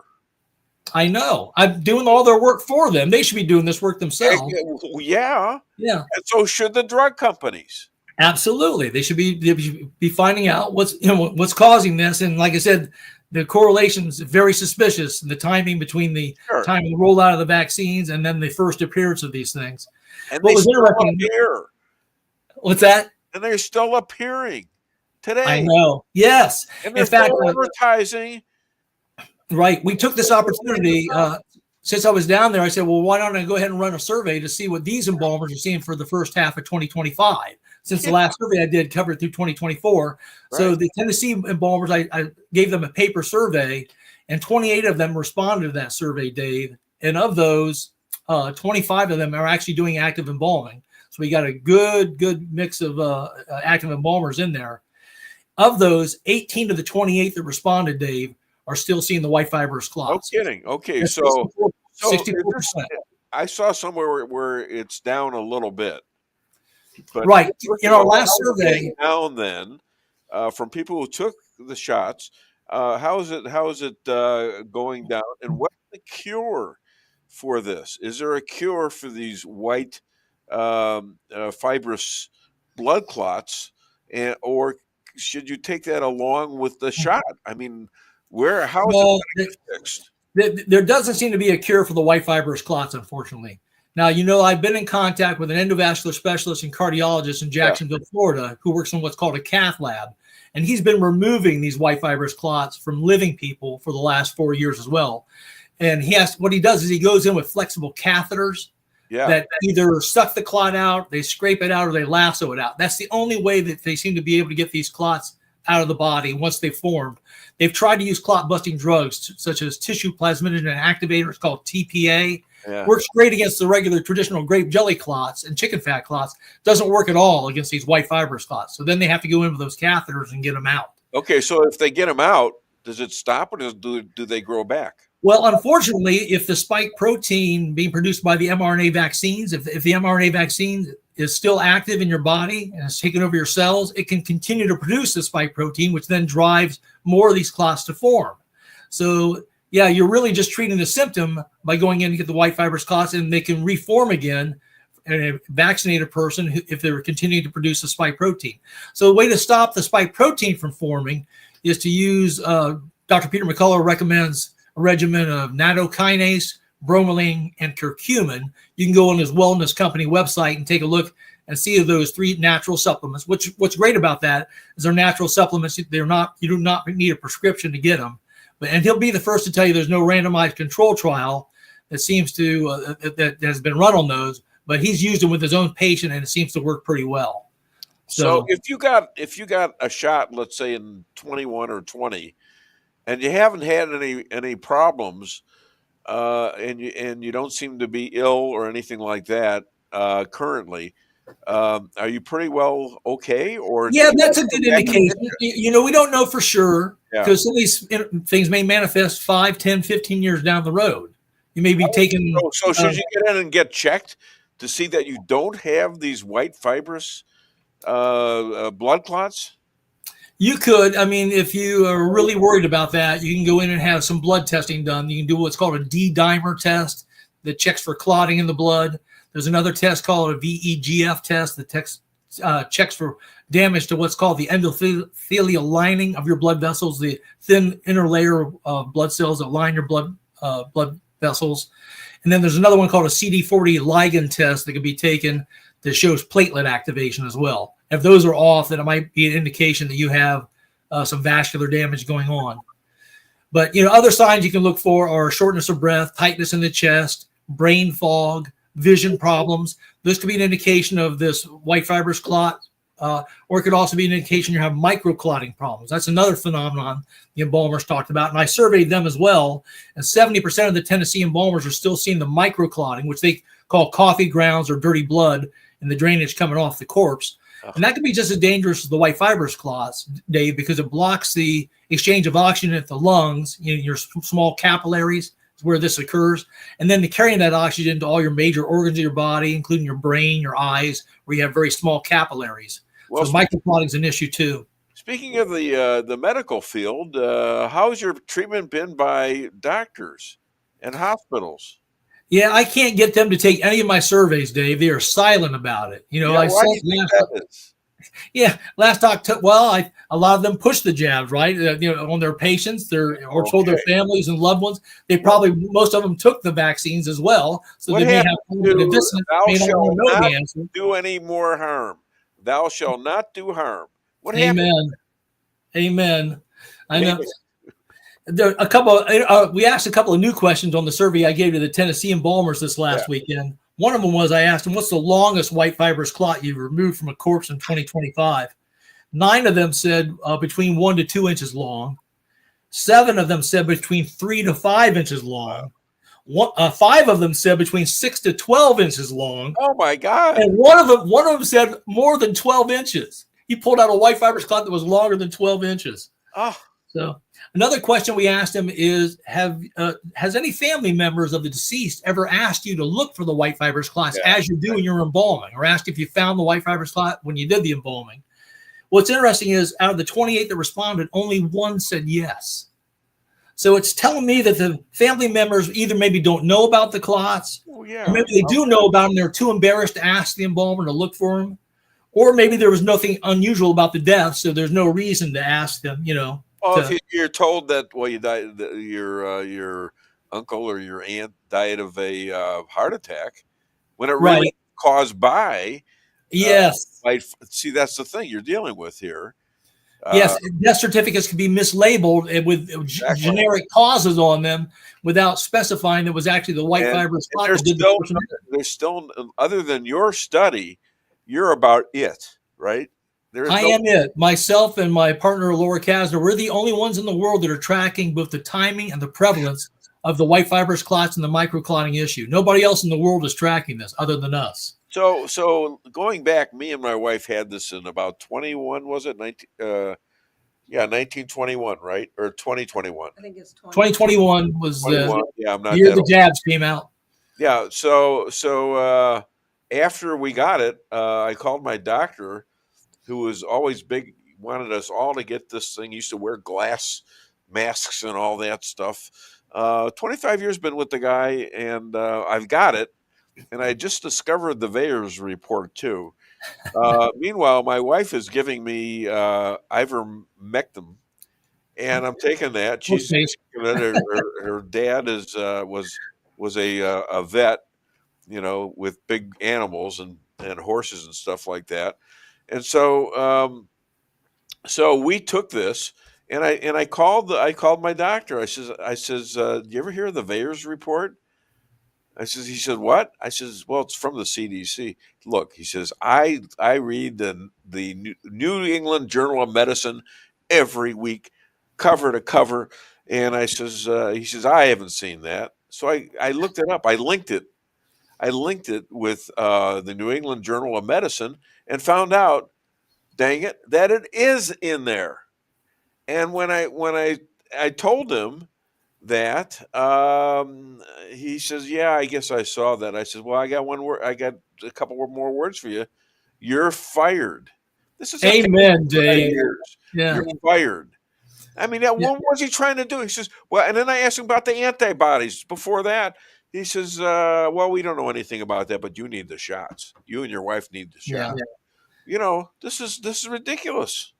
It was bizarre, wasn't it? How they turned their back on what they knew was true medicine. Yeah, ivermectin, for example, was a world prize drug. It's been used billions of times in humans prior to COVID. Yeah, so, and India is a great example of it. They hardly had any of the disease there. Exactly, and it was harmless and tested. I know. One of the other questions we asked the Tennessee embalmers was, and this was a question we asked on our worldwide 2023 survey that we did, was, have you seen an increase in infant deaths in the year 2025 compared to the years 2019 and prior? And 39% of them said yes, which is kind of distressing. And I asked him, what percentage increase have you seen? And the average was 14% increase in infant deaths in 2025 compared to the pre-pandemic years. So it's a very sad thing. And we know that the spike protein from the vaccine has been found in the delivered placentas after the woman delivers the child. Also, it's been found in woman's breast milk given to the baby. So unfortunately, the spike protein is getting through from the mother to the child, which is quite unfortunate. So this leads me to the next question. Is there a connection between Robert F. Kennedy's canceling COVID vaccines for children and pregnant women? Absolutely. Verbally he said that, but if you go look at the CDC website today, Dave, it's still very confusing. Well, they've all been fired. Well, yeah, but unfortunately, they haven't changed the CDC website. If you go on the website, it says that it should be a shared decision between the parent and the doctor, and then they go with the long list of all the shots you're supposed to get. Instead of it, and it's very confusing for a parent right now that wants to decide whether he wants to vaccinate their child or not. Robert F. Kennedy said it should be not recommended. So that's the website should say CDC does not recommend COVID vaccination for healthy children or healthy pregnant women, period. And so is Robert F. He sounds great, Robert F. Kennedy. So why isn't he enforcing this? Isn't he in charge of that? I sent him an email the other day saying, that seems to be some insubordinate resistance by your CDC director. I think you're her boss. Can't you fire her? Her name is Susan Monterez. Did you get an answer? No, I didn't get an answer from Bobby, but I think that's on his mind because he did fire the ACIP committee. Did you see that? There's a vaccine advisory panel, and he did fire them, all 17 of them, and he's starting to replace them with people who are, I think, going to give a more honest assessment of this. And what do you think about our friend Jeff Zink not getting that spot? That's too bad, isn't it? Because we know that Jeff is awake. It's unfortunate. The one last question, by the way, we asked on the Tennessee survey for the embalmers about what they're seeing in the first half of 2025. We asked, are you seeing an increase in any particular age groups over the years prior to the pandemic? And the number of responses start to get large, starting at the 36 to 50-year-old age group, and then going up from there. And that's kind of distressing because, you usually don't think of a 36 to 50-year-old having strokes and heart attacks. Usually that doesn't start happening until you get your late 50s, early 60s at the earliest. But this is interesting because it dovetails perfectly with what Edward Dowd's doing, Dave. Ed Dowd's looking at the death and disability insurance data. So he's looking at this from a totally different angle. And he saw a tremendous increase in death and disability in the 36 to 50-year-old age group starting in the third quarter of 2021. Is that have they got the cause as the vaccines? Well, what happened in the third quarter of 2021? That's when Joe Biden not only mandated the shots for the military, government civilians, and defense contractors like I was. Remember, he also tried to mandate it on any company that had more than 100 employees. Yeah. Now, the Supreme Court eventually shot that down, but many of the companies acted preemptively and they made their people get shots anyways. So there was about a 40% spike in death and disability in the 36 to 50-year-old age group starting in the third quarter of 2021. And it went on for about a year. Yeah. So, go ahead. JP wants to ask a question. Tom, you might find this interesting in that, I've been a federal employee now for 19 years. I refused to get the jab. I filed a religious exemption and never got it. And I was fortunately not fired. But to this day, my waiver has never been accepted or denied. It's in a pending status. And that's where it was always left. And then it's just this whole thing just kind of went to the shelf. So, yeah, we're going to call Elon Musk and get him down here and, fix it. And JP, I've heard rumblings that even the people that, and very few from what I understand, are going back in the service because would you want to go back and work with the same people that threw you under the bus the first time? Right. And the ones that have gone back, I hear, are still getting blackballed in terms of promotions and things like that. It's like there's a vengeance out for them, even though they've, were invited back by Pete Hegseth, who, about a month or so ago came out and said, hey, that was an illegal order that all the colonels and generals gave you when they told you to take that experimental drug. That was an illegal order. I bet you there were a lot of people who were beat up. This is the Army. You don't say no to the Army, do you? Because that's teaching people how to kill people and how to be obeying all your orders. That's huge there. So you might have had a bunch of people killed because of that. Well, so I know a lady who I used to work with, ironically, at the federal place. She was a student contractor at the time, left her employment because her husband is in the military and they were going to be moving. And then he got brought back to Fort Leonard Wood, which is right down the road from us. Well, long story short, he's in his late 20s. He waited to the very last second and had to go ahead and get the vaccine or they were going to fire him, is what they told him. Now, suddenly he's having heart attacks, health issues in his late 20s that he never had before, peak body for that time, and yet now all of a sudden he's having issues after he got the shot. You know, that's interesting you say that, JP. Actually, in the survey I just did with the Tennessee funeral directors and embalmers, I had a thing at the bottom. They could put their name and email address if they wanted to identify themselves. That didn't make them. It was optional. They could stay anonymous if they wanted to. But about 7 of them did, out of the 28, put their names and email addresses down. Okay. And I contacted all 5 of the ones that had said that they had seen the clots. And a couple of them, I think, are going to be willing to come forward and talk about their experience. One of them was actually, How do we need it? yeah, she's an embalmer and funeral director, and she's also been injured by the vaccine. So she's motivated to talk about what she's been seeing the last 4 years. So she said, Tom, anybody you want me to talk to, I'll talk to. So I've already put her in touch with a few people. So approximately how many people have died from side diseases from the bad vaccines? Well, and they call them those diseases, so you don't really know. Yeah, the estimate by Dennis Rancourt and Steve Kurtz, I think, backs this up as well. And this was about a year or two ago, was 17 million people around the planet have been killed by the shots, and probably about 100 million have been permanently disabled by them around the world. So you've got mass murder here on a big mass murder and injury on a big level, a huge level. Well, here in the United States, the estimate is about 1 million fellow Americans have been killed by the vaccine. Yeah.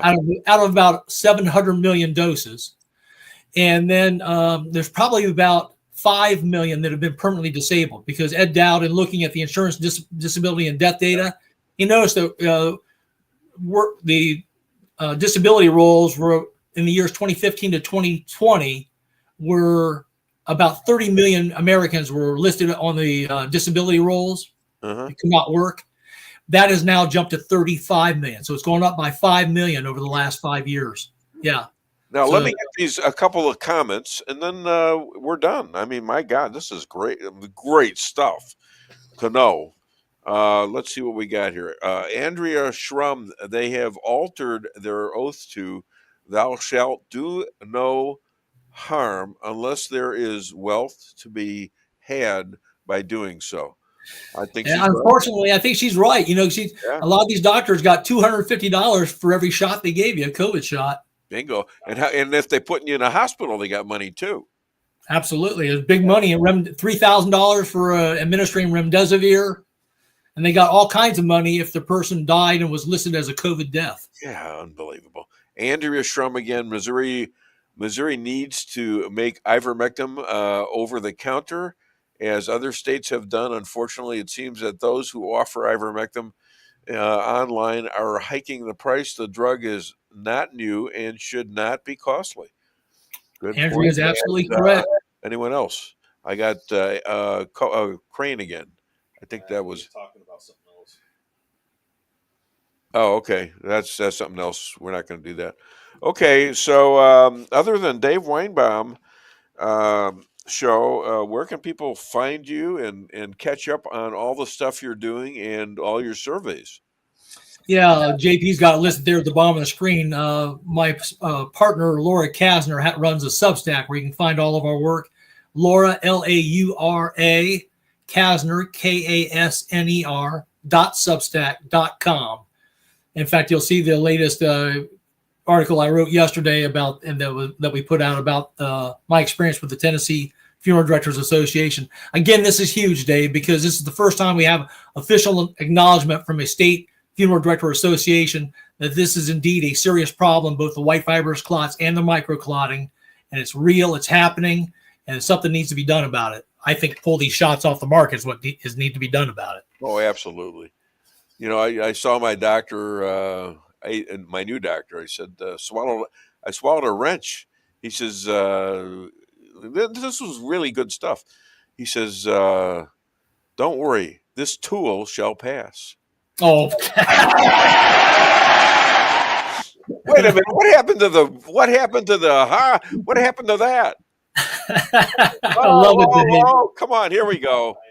Oh my gosh. Thanks, Dave. You know, you've been a terrific warrior on all this. I appreciate the fact you've had me on multiple times to get this information out to your large audience. I really appreciate it. Now it's going to sound like a joke because he's going to do this. Watch it. Do it. There you go. See, very funny. Very funny, Thomas. I thought I was your friend. That's not a joke. I'm serious. Dave, you're a warrior, and you too, JP, and I thank you. I appreciate the guts you have. My goodness, you got guts. We'll keep going until these things get taken off the shelves. Yeah, it's a long fight, and I want you to stay in touch. And anytime you want to come on, I'll get you on. Okay. Thanks, Dave. All right, thank you. Let's give it a hand for Thomas Haviland. Okay, enough overtime out there. Let's go.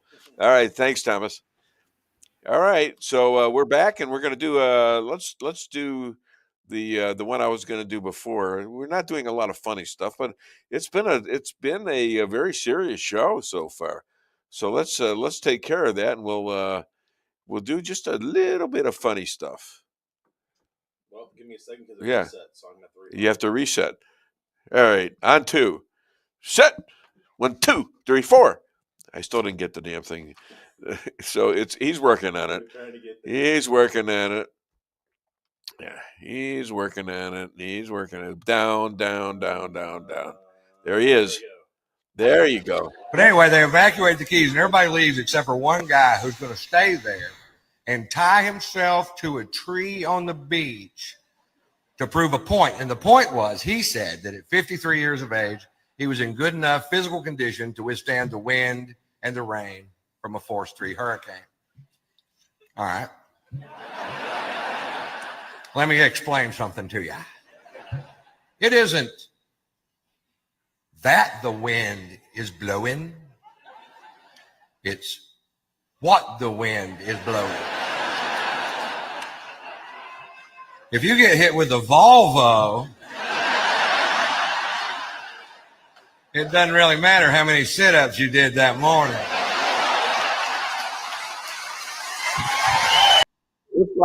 Let's follow that up with Steve Martin.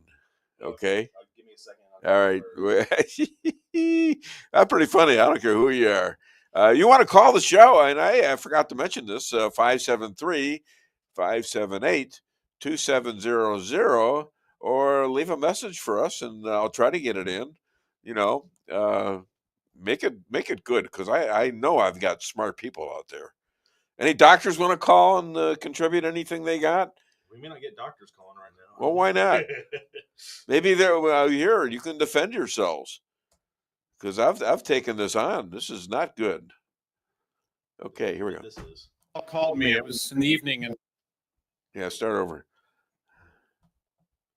I remember one night many years ago, Paul called me. It was in the evening, and he said, "Steve, I'm so excited. I've just finished a new song, and I just have to tell somebody." And I said, "Oh, great. What's the title?" And he said, 47 Ways to Leave Your Lover.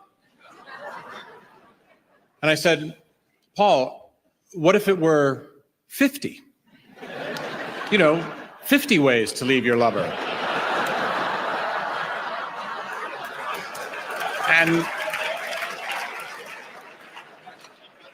And there was a long pause. And he said, "Go on."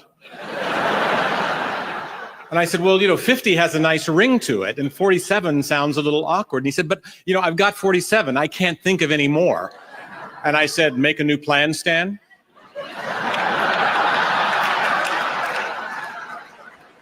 And he said, 48. I said, "Don't need to be coy, Roy. Drop off the key, Lee." He said, "Okay, 50, great. Hey, thanks. And I'm sorry if I interrupted anything." I said, "Don't worry, I was just here cooking a chicken."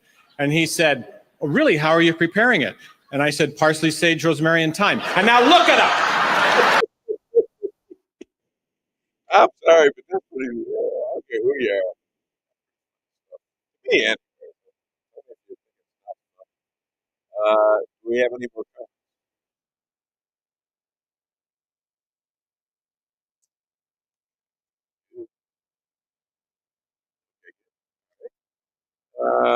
Thank you, Tom, for your dedication. Okay, it's gone now, but I think he knows. And Aaron Crane again. Do funeral directors typically weigh in on cause of death along with coroners and pathologists? Well, that would have been a great question if I had had it earlier, because I don't know. I don't know, but I think it's important to find out why people. I mean, usually I don't think they do, but this is a way of proving something that at least throwing it in there to say, hey, this needs to be studied. No, and here's the deal. I don't know how long Aaron has listened to the show. Tom has been on several times, and the thing was, from the first time he was on, is that they were finding the clots, like the ones he showed on the screen. Yeah. These were never found before. He talked about the chicken fat ones and all that. They could easily remove them out of the bloodstream. Were these long, fibrous clots that he showed on the screen today when they first started finding them? Yeah. But after the vaccines were introduced, and it was to the point where the funeral directors were having to remove them because they could not just easily remove them with their tools and then pump what they need to into the body to preserve it, because they have to remove the blood, do this whole process. They were having to remove the clots. Normally, if you had a typical clot, you just push it right on through and then start the preservation process after you remove the blood. They couldn't do that with these. They had to actually physically remove the clots themselves to be able to then preserve the body. And these were not found until after the vaccines were introduced to the public. So there's no way that this is just happenstance. Yeah, and so when you have companies like Pfizer demanding that they can't reveal anything to anyone for 75 years, which I believe Trump overturned. In other words, they're all in hiding, and I don't know why. There should be an explanation for this. And then we have people like James O'Keefe did entrapped, let's call it, a official from Pfizer who was eating dinner. I guess he was kind of a gay guy trying to impress this other guy, telling him how great he was and how terrific Pfizer was, because they didn't really care if he died, but they kept that cash flow going. Anyone ever seen this? Raise your hands. Okay, there's one guy in Branson that's seen it.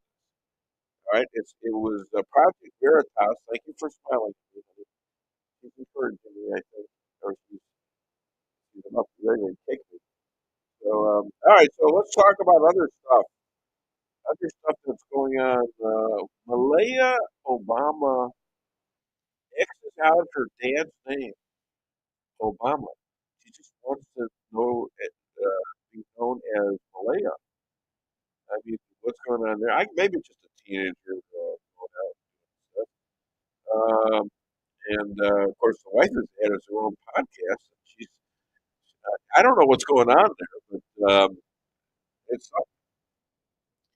there's a new laser iron dome that is going on in Israel, and I don't know how many of these domes they have, but apparently it was enough to knock down 100 drones this morning that were sent by Iran, and I don't know what they've got left.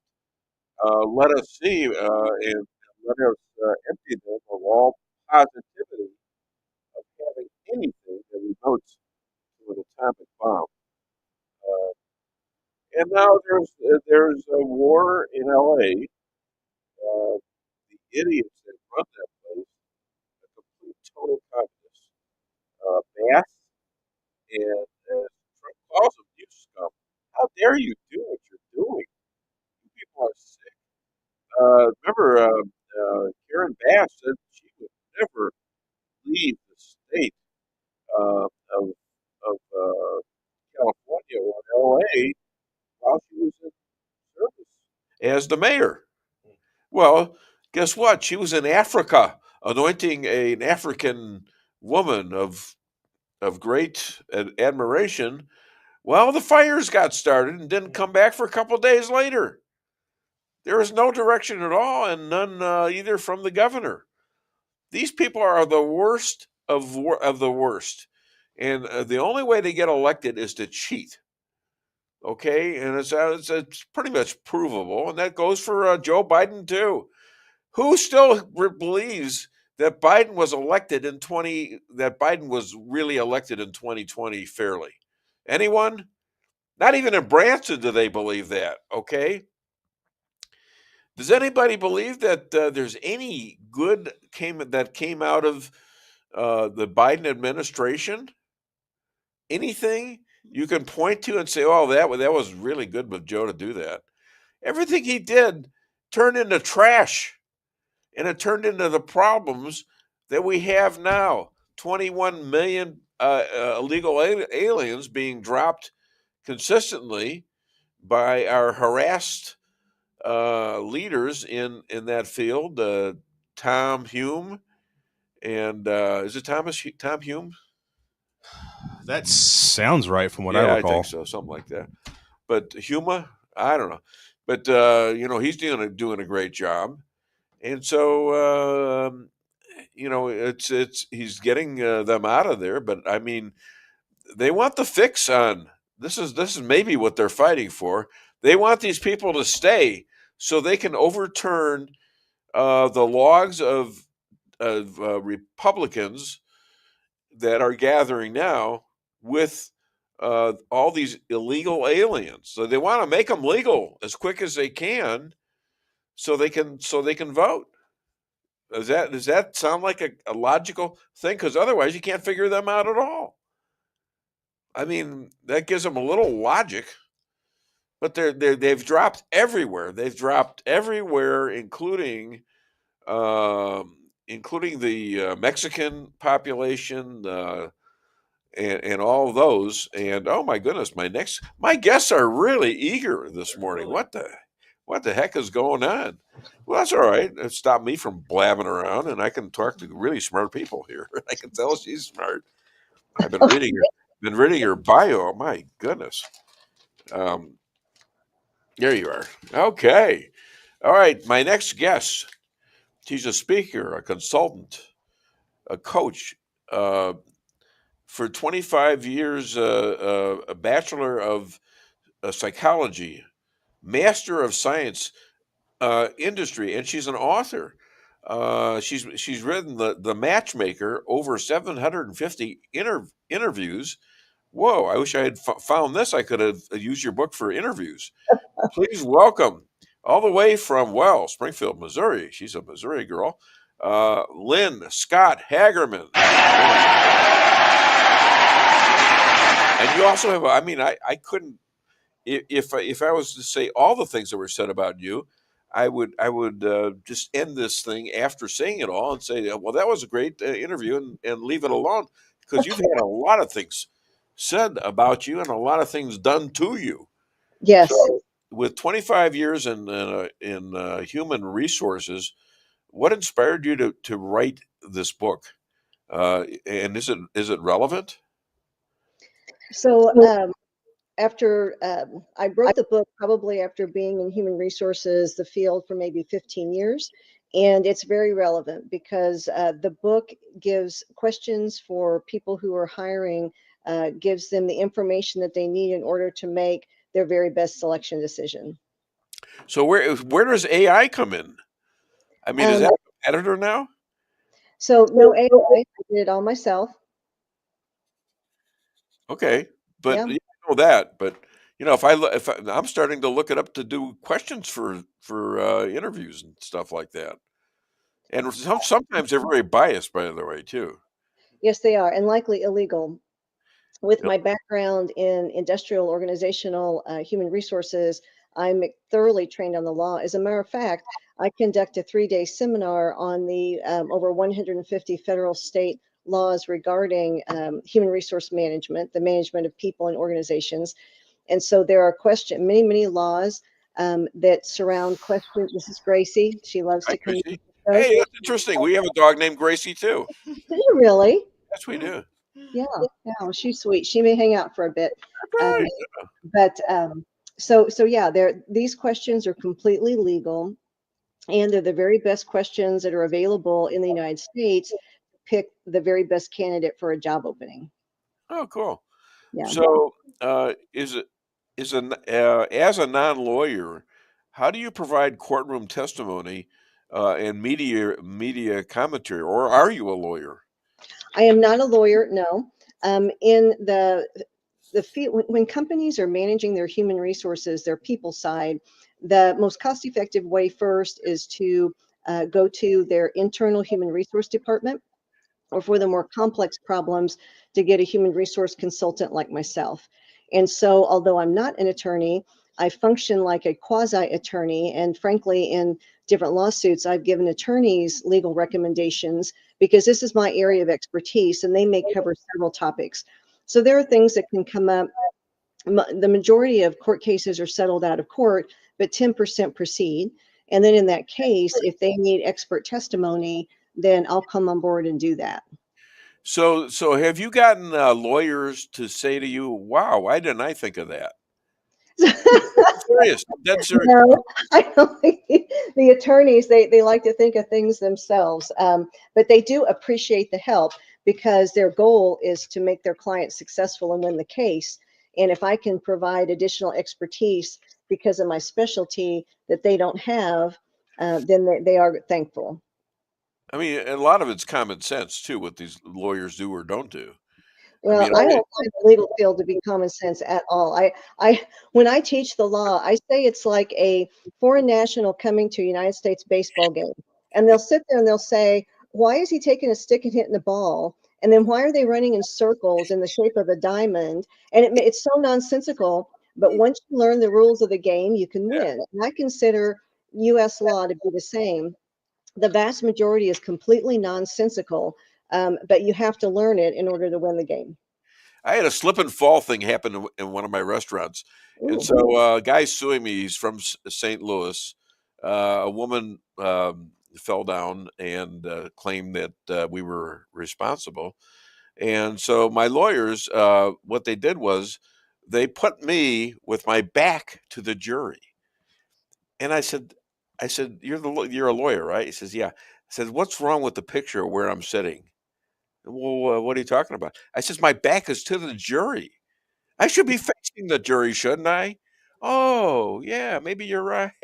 Oh, wow, that's scary. I read the depositions. The woman is saying that she's only having sex now because of this fall for once a month. And then they asked the husband how many times he was having sex. He said once every week. So I says, hello. I says, so why is he getting sex once every week and she's only getting it once a month? Okay. What did they say? They read it. I says, and then they asked me, well, how do we get this into the testimony? I says, I don't know. You're the lawyers. I says, read it to them. And they did. I read it to them. And I won the case.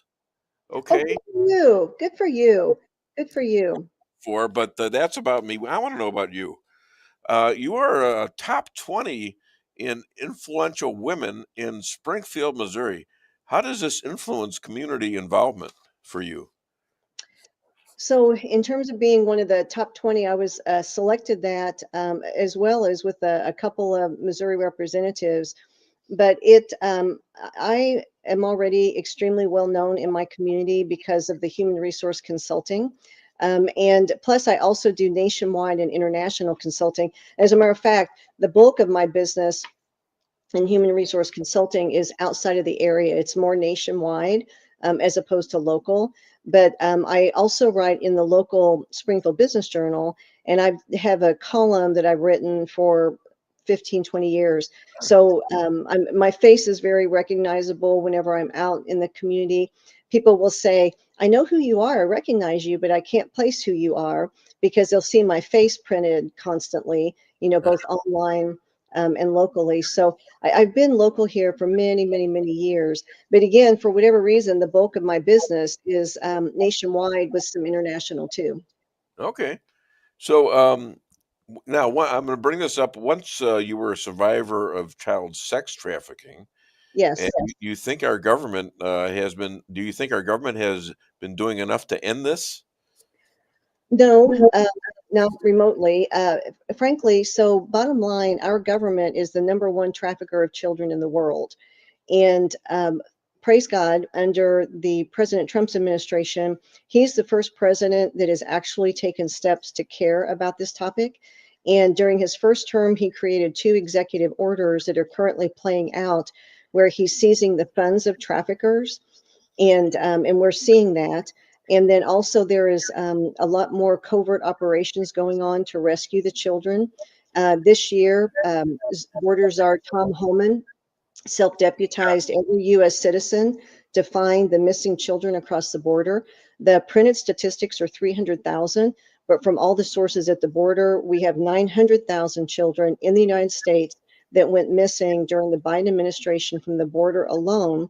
However, the FBI reports in the United States up to 800,000 children. They call it disappear like car keys, but they haven't disappeared. They've been kidnapped. They're in trafficking houses, and they're underground in the tunnels.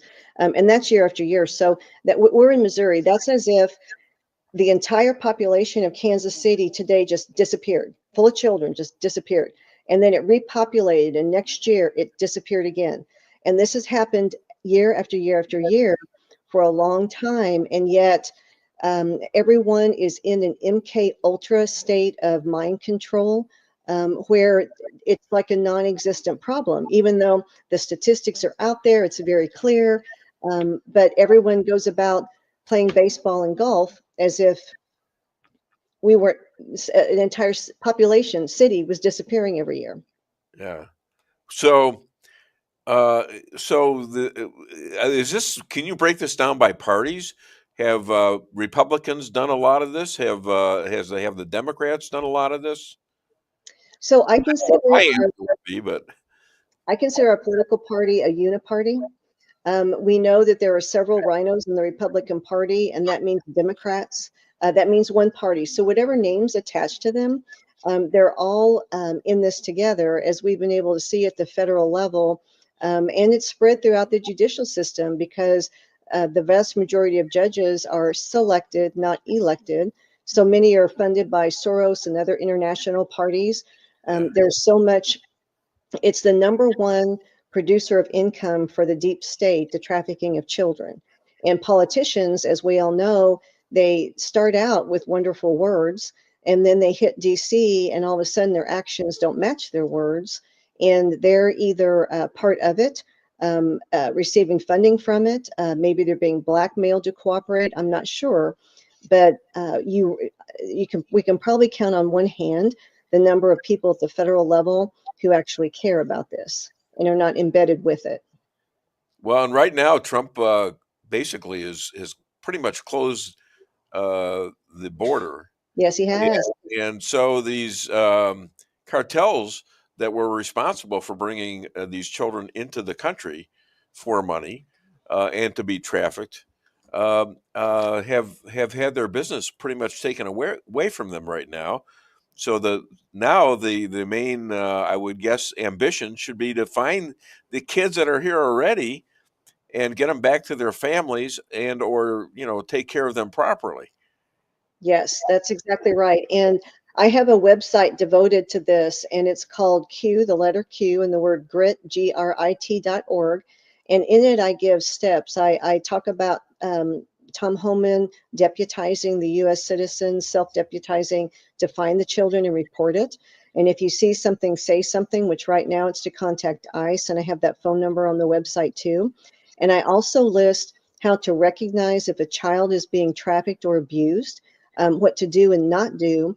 And in the list of recognizing if a child's being trafficked or abused, if you see that a child you love is likely being abused, I give action steps as to what to do and what not to do to help that little one. Yeah, all right. So tell us about your faith and its role of healing, suggestions to stop and treat children who have gone through this. So my faith is an integral part of my healing. As a matter of fact, it's one of the key ways that I've been able to heal and speak to you as I am now. So for the majority of my life, I wasn't able to speak about this. It was like living two separate lives.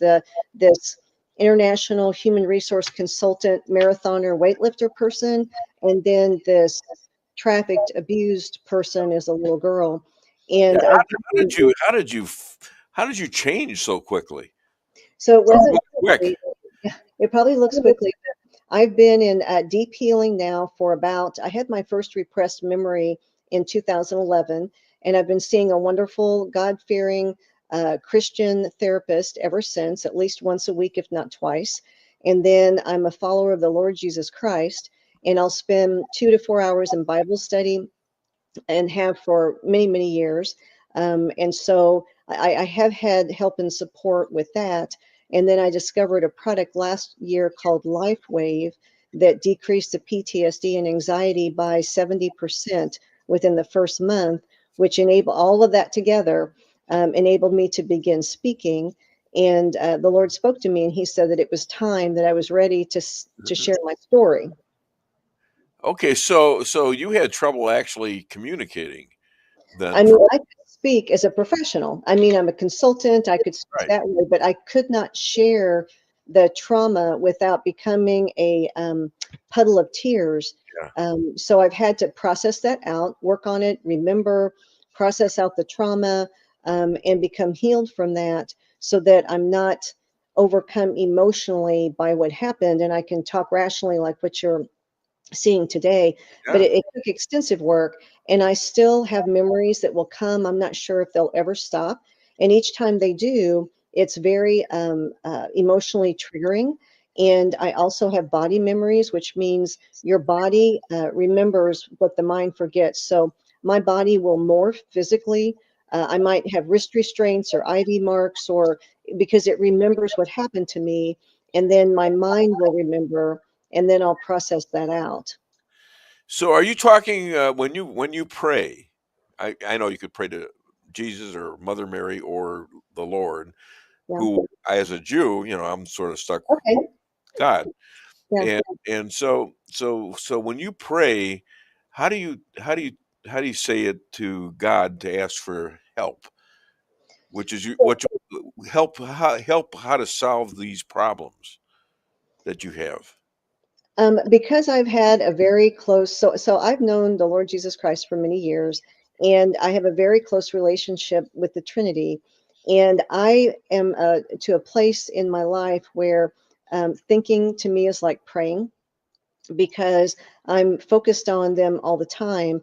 It's a major part of what helps me to stay normal and rational and sane, is focusing on them. And it's like breathing to me. It's a very natural way of existence. And I will pray prayers, but the main prayers that I pray are spiritual warfare prayers for protection, because I've been under quite a bit of attack, since I was little and ever since, and especially now that I'm speaking. So I'm praying for protection against, our battle is not against flesh and blood, Ephesians 6. It's against the principalities and demonic forces that are controlling the flesh and blood. So those are the type of prayers that I pray when people think praying, but otherwise it's my thoughts. I mean, constantly, to me, God is like you sitting there. We just talk. And to me, that's prayer. So that's spiritual prayer. Could you go a little deeper into that? I don't know that I understand that. You're sitting here, you're talking to me. Yeah. And I have similar problems that you have, Okay. not as severe as yours, but I do pray a lot to God. Yes. And ask him for help. Yes. I do believe that God wants us to do stuff and doesn't want us to quit. And it seems to help me a lot, and it seems to work. There was a time in my life when I wouldn't speak to anybody, much less go up on a stage and do something. And I've actually worked my way out of that into this via help, in my mind, from God. So yeah, I agree. He's so amazing. What specifically do you say when you're praying? Whenever so about this topic, my need for healing from the PTSD and the anxiety and the memories of this, my main prayer is I will ask God. I have two prayers. One is telling the Lord, work through forgiveness of people who've harmed me, and then the other is asking God my part in this. What can I do to help myself heal more? And that's whenever he gives me all kinds of ideas. So whenever he tells me to do something, I'll do it. And it might be to so for several years he had me in Al-Anon. For a couple years he had me in Celebrate Recovery. There have been pastors who've been traveling through the area, and he'll have me go there and hear what they're saying. He'll had me see my therapist and has me go to her. He'll speak to her because she has a relationship with him too. So he'll help her help me. So it's a communication. It's not just the asking part, because he knows what I need. I mean, it's no surprise to him. It's that living in gratitude for what I do have as opposed to what I don't, and asking him to let me know what I can do to help myself continue to heal, and being obedient in that. Right now, part of it is like talking on your show. Whenever he activated me in March of last year, well, he activated me in January, and I was on my first show in March, and he said this is what he wanted me to do. And he wanted me to speak and talk about what happens to the children, how real this is, and what people can do to help. So he'll guide me along the way. But a major part of my healing, I mean, God could snap his fingers and heal me instantly, head to toe, inside and out, mind and body. And I've had healings, but he wants to use other people. Doesn't work that way, does he? No, not usually. Not usually. So by you, for example, having me on your show, every time I speak and share my story, I heal a little bit more. Yeah. So that's people helping people. You having your show, being able to talk, I'm sure helps you heal. And then every day I start off thinking, okay, God, one more good show. Just help me out.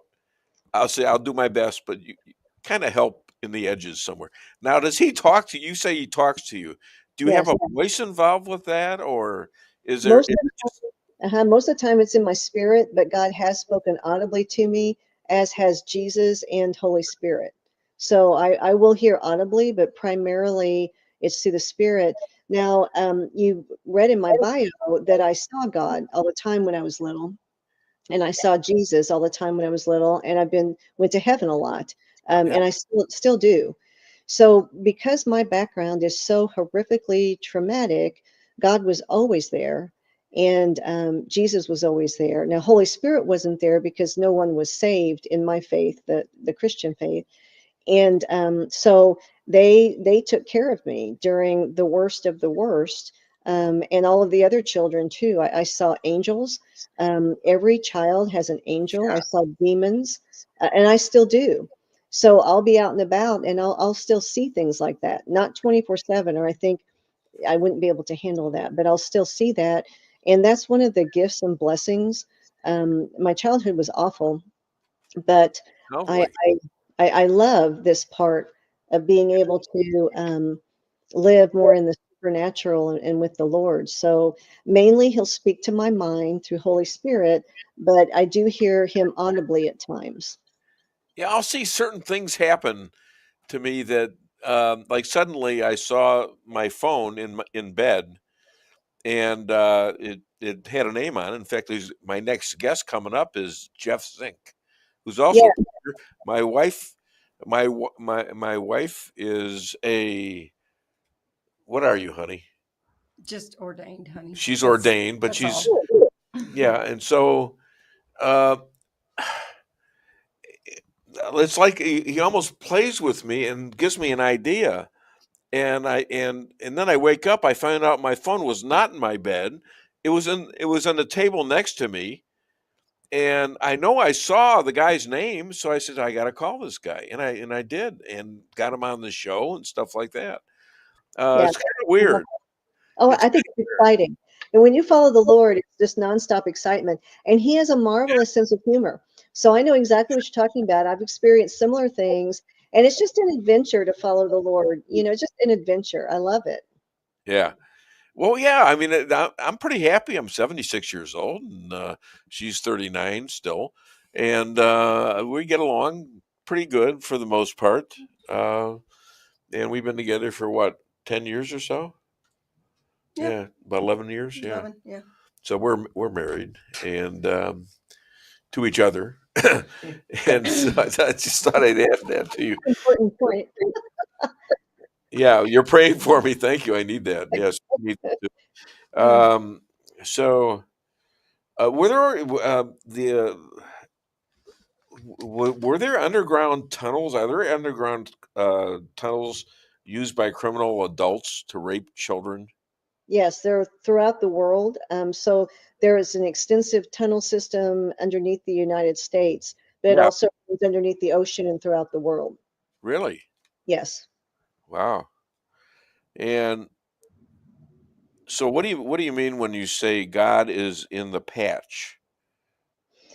So one thing that helped me to heal is the LifeWave technology, and that is their patches. I have one on here. I can show you what it is.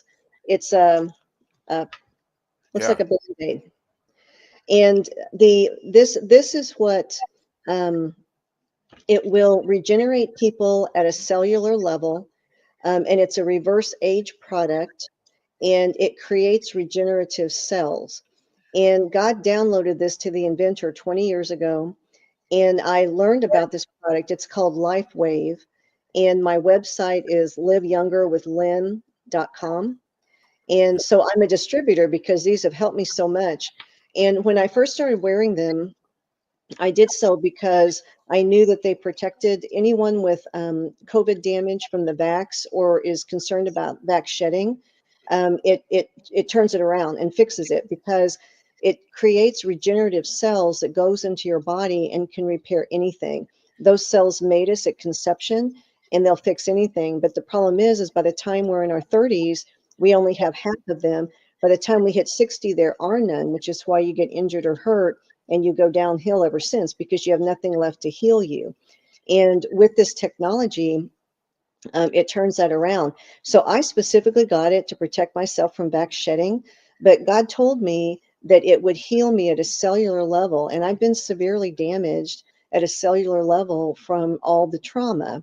Yeah. And so what I discovered was within the first, and I wasn't even I didn't even know this would happen, but within the first month, my PTSD and anxiety decreased by 70%. And then I lost a bunch of fat, and I'm athletic. My performance significantly increased. I used to wear glasses, and now I can see. So I don't need to wear glasses anymore. I had IBS, and that's gone. So What's it's IBS? irritable bowel syndrome. Okay. And so it goes to work, and everybody's bodies are different, but it goes to work in priority order of what's going to harm us the worst first. Our cells do, our new regenerative cells that this enables our body to generate. And then it just starts repair work. In the end, for every 6 weeks, I wear the patches, I reverse age by 8 weeks. And that's seen, yeah. So this we got is people who want to talk to you here. Andrea Shrum, we appreciate your willingness to speak about the effect of this trauma in your life. Thankful your relationship with the Lord is continuing to bring wholeness. Are any of the books you have written about your journey? Thank you for the question. I get asked that a lot. Not yet. I have several books in my mind to write.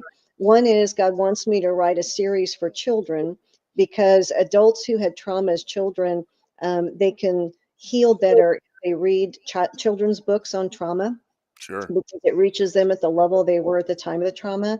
So that's on my mind. And then I also have written every word that God's spoken to me. And I know he wants me to put that in a book form. And I could put my memories in a book form, but I'm not, I want to edify the Lord, and I want to help people. So I normally, unless a host asks, I don't give tons of detail on the details of my childhood, just, the specifics of all the harm that was done to me. But I do love to share about angels and demons and God, and talk about heaven. And so I know I need to get that in book form, because people are just so curious right now. God had me start a Rumble show last June called the Lynn Scott Hagerman Show. And on that, I'll do my own I have a lot of guests on like you do, but I'll do my own podcast once a week. And we'll talk about, like a week ago, I talked about all my memories of heaven. Well, not all of them, but some of them. And people really enjoy that whenever I let them know spiritual things too. I saw part of one. You had a guy on there. Here's Aaron Crane, the Dave Weinbaum. Question for Mrs. Hagerman: with the perfect questions to ask applicants during an interview, is it more important for the questions to be free of biases towards certain groups, or their ability to determine aspects like work ethic and aptitude for the position? So the work ethic and aptitude for the position are what's mission critical. And if by that question he means to assess biases for groups, if he's talking about DEI, diversity, Sounds like it. I call DEI DIE. That's what God told me it is. As a human resource consultant, that is the most ungodly communist theory that has gone through our. It's illegal. So it's illegal. It's always been illegal. We're covered under Title VII of the Civil Rights Act. There can be no discrimination or harassment against anyone because of religion, sex, national origin, all kinds of characteristics. So this whole DEI thing was started by the federal government and pushed through corporations. The government and corporations are in bed together, which is totalitarianism, to try to ruin the United States from within. This is a communist ideology. It's a Marxist ideology. In the United States of America, we are equal. We are equal underneath the law, and we have God privilege. So everything else is divisive and illegal. And frankly, I did a podcast on this a couple months ago, and I encourage anyone who's been affected by DIE to sue, because whatever's happened to you is illegal. So no, those questions are, to me, ridiculous and illogical during the selection process, because it is magnifying something that is completely illegal, and companies are starting to get sued. Yeah, and as they should. As they should. As they should. Yeah, I mean, if you're Jewish these days and are thinking about going to Harvard or someplace like that, or Columbia, well, Christians are getting a lot of hell too right now. Oh yeah. So they're it's to destroy the country. DIE is against whites, Christians, and males, and that is not the United States of America. That is a communist indoctrination. Unfortunately, it's gotten pushed through many companies. And yes, I was talking to God a couple years ago. I said, I want to pray your heart. What is your heart? And he said, I want lawsuits to flood this nation. It's exactly what he said. And I heard his voice. Yeah, I did. So I just encourage people, watch that podcast that I did a couple months ago. I tell you the law, and I tell you what to do, and I tell you how to proceed. And I encourage people, if you've been harmed by those illegal, I'm telling you, companies, when President Trump took office, did you see all those companies scuttle away from that? Facebook, Microsoft, Google, Walmart, you name it, they stopped all their DEI because they all know it's illegal. But that scripture in Hosea, my people perish for lack of knowledge. We've let them snowball us. Well, we all know in our hearts that's not right to treat people like that. Martin Luther King, we care about character. We don't care about how someone looks. That has nothing to do with anything. Absolutely. All right. So, other than Dave Weinbaum Show, where can people buy your book and listen to your show? So they can go to linhagerman.com and email me about the book. they can go to, I love what you posted, the Lynn Scott Hagerman shows, my Rumble channel. I just started a YouTube channel. I think I have 10 followers. So if anyone wants to follow me, I would love that. And right now I'm distributed on several platforms. I have a reach of about 15,000 and growing. And then the Live Younger with Lynn.com is for questions about LifeWave, the patch technology. And I'm glad to help you with that and share with you what patches would help with problems you're having or your loved ones. And then I'm on X, and then I'm also on True Social. Wow. You're a busy woman, I'll tell you that. I Where do psychiatrists camp? Where do psychiatrists camp? Yeah. Even like camp, like in a tent? Is this a joke? She got it. Intent. All right. You killed my joke. Where do psychiatrists camp? In tents. Oh. You can use it, but it's original. It's just my joke. All right.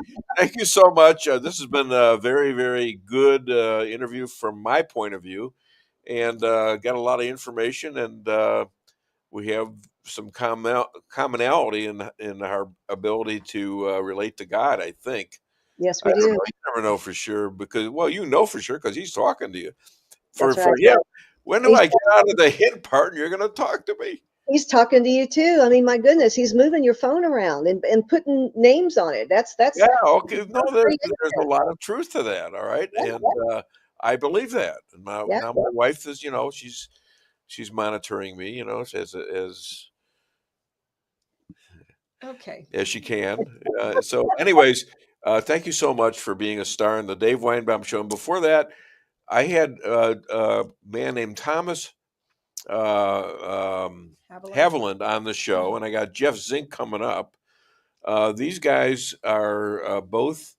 One was going to be RFK's assistant secretary, and he didn't get the job. And the other guy is a guy that found white fibrous clots right after they started giving the shots out for a pandemic, and there's still people dying of this. So I just thought there's sort of a connection there too. Anyhow, thank you so much for being a star of the Dave Weinbaum Show. We'll do this again sometime. I would love to. Thanks for having me on. Thank you. Bye-bye. Bye. Let's hear it for her. The audience is a little slow sometimes. Thank you for having me on. I figure we're not live now. Oh, we are. Oh, okay. Oh, yeah, we're live. We're live. Okay. We're live. Thanks again. I'll hop off then. Okay, yeah, well, we'll do it. All right. In fact, my next guest right here. Oh, my goodness. Look at the guests are all early today. What is going on? What is going on here? Okay, ladies and gentlemen, I got a man staring at me with a cowboy hat on.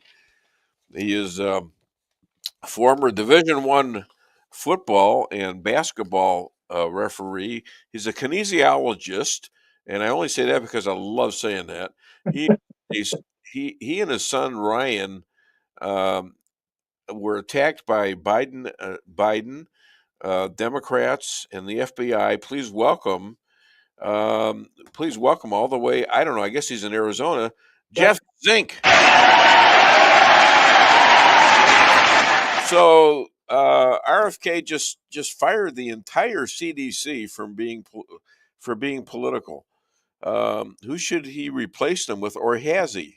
I'm a little confused. Well, he's already replaced them, but again, it goes back to that same mandate that 77.3 million people voted President Trump into office with the mandate to drain the swamp. Right. And the thing is that the people that RFK has put in place are no different than what he just fired.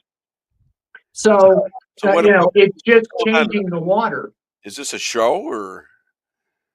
Well, that's the aggravating thing that takes place. They want to make the American people believe that they're doing something when in reality they're not. Well, Trump is on this. I mean, it's not like they're doing it away from him. Does he have a clue as to what's going on there? Well, the thing is that President Trump has asked Bobby to get his house in order. Yeah. He has a Democrat, Stephanie Spear, who is a never Trumper, hates Trump, and does everything to undermine anything that the Republican Party tries to do. And that is Bobby's chief of staff. For him, she was prior to that, she was the campaign manager for his presidential campaign. He's loaded with a whole bunch of Democrats still in his in HHS, and instead of getting rid of them and putting Republicans and people that are actually going to do something, that's not what's happening. Here's some other things. So we have Casey Means here, Bobby just put together an insurance policy of $75. It sounds good on the outside, and then it sounds really good that you have an HSA on top of that. What is that now? We'll explain that to the people. I kind of know what it is, but okay. So I have to prove myself now. You always have a doctor on call. But it's a savings account. It's a health savings account, HSA, and you put money in there, and then when you get sick, you can use that money in order to pay for your bills. $75 a month. Well, he's saying that it's $75 for a cost for the insurance policy, and with this, it also comes with an HSA. Now, here's the thing. What people are going to start getting upset about is when they learn that Casey Means owns a company that handles HSAs. So he is in the government making money off of the very things that they are doing in there. And this is the grifting that constantly takes place in Washington, D.C. And again, like I said, it's not draining the swamp, it's changing the water. And it really is sickening when you finally start learning about these people and what they're capable of doing and stuff. They're not out for the American people, they're out for themselves. And that's proven right there with one example of what Casey Means does. Or I'm sorry, not Casey, but Kelly Means. Which give me two more clips from the McCluskeys, and we're going to talk a little bit about 1-6 after that. I don't know if you saw Ed Martin on the Maria Bartiromo show a week or so ago. I don't think I did. Yeah, he's now the weaponization czar in the Justice Department, investigating the weaponization of the Justice Department under Biden, and he said that he's going to investigate, do an open and transparent investigation of all the people that set this up, all the people that made a decision early on that they were going to make January 6th the event to take over the government, not from our side, but from. Yep, 1 second. I was in the wrong one. Yeah, all right, there you go. Under the terms of his agreement with the police department that he was working with at that time, if he got arrested for anything, he was supposed to report it within 48 hours. Well, he couldn't report it because they took his cell phones and told him he'd go to prison if he used any other phone. And so he then lost his job, lost his credentials. Well, better yet, he was a licensed firearms dealer and gunsmith.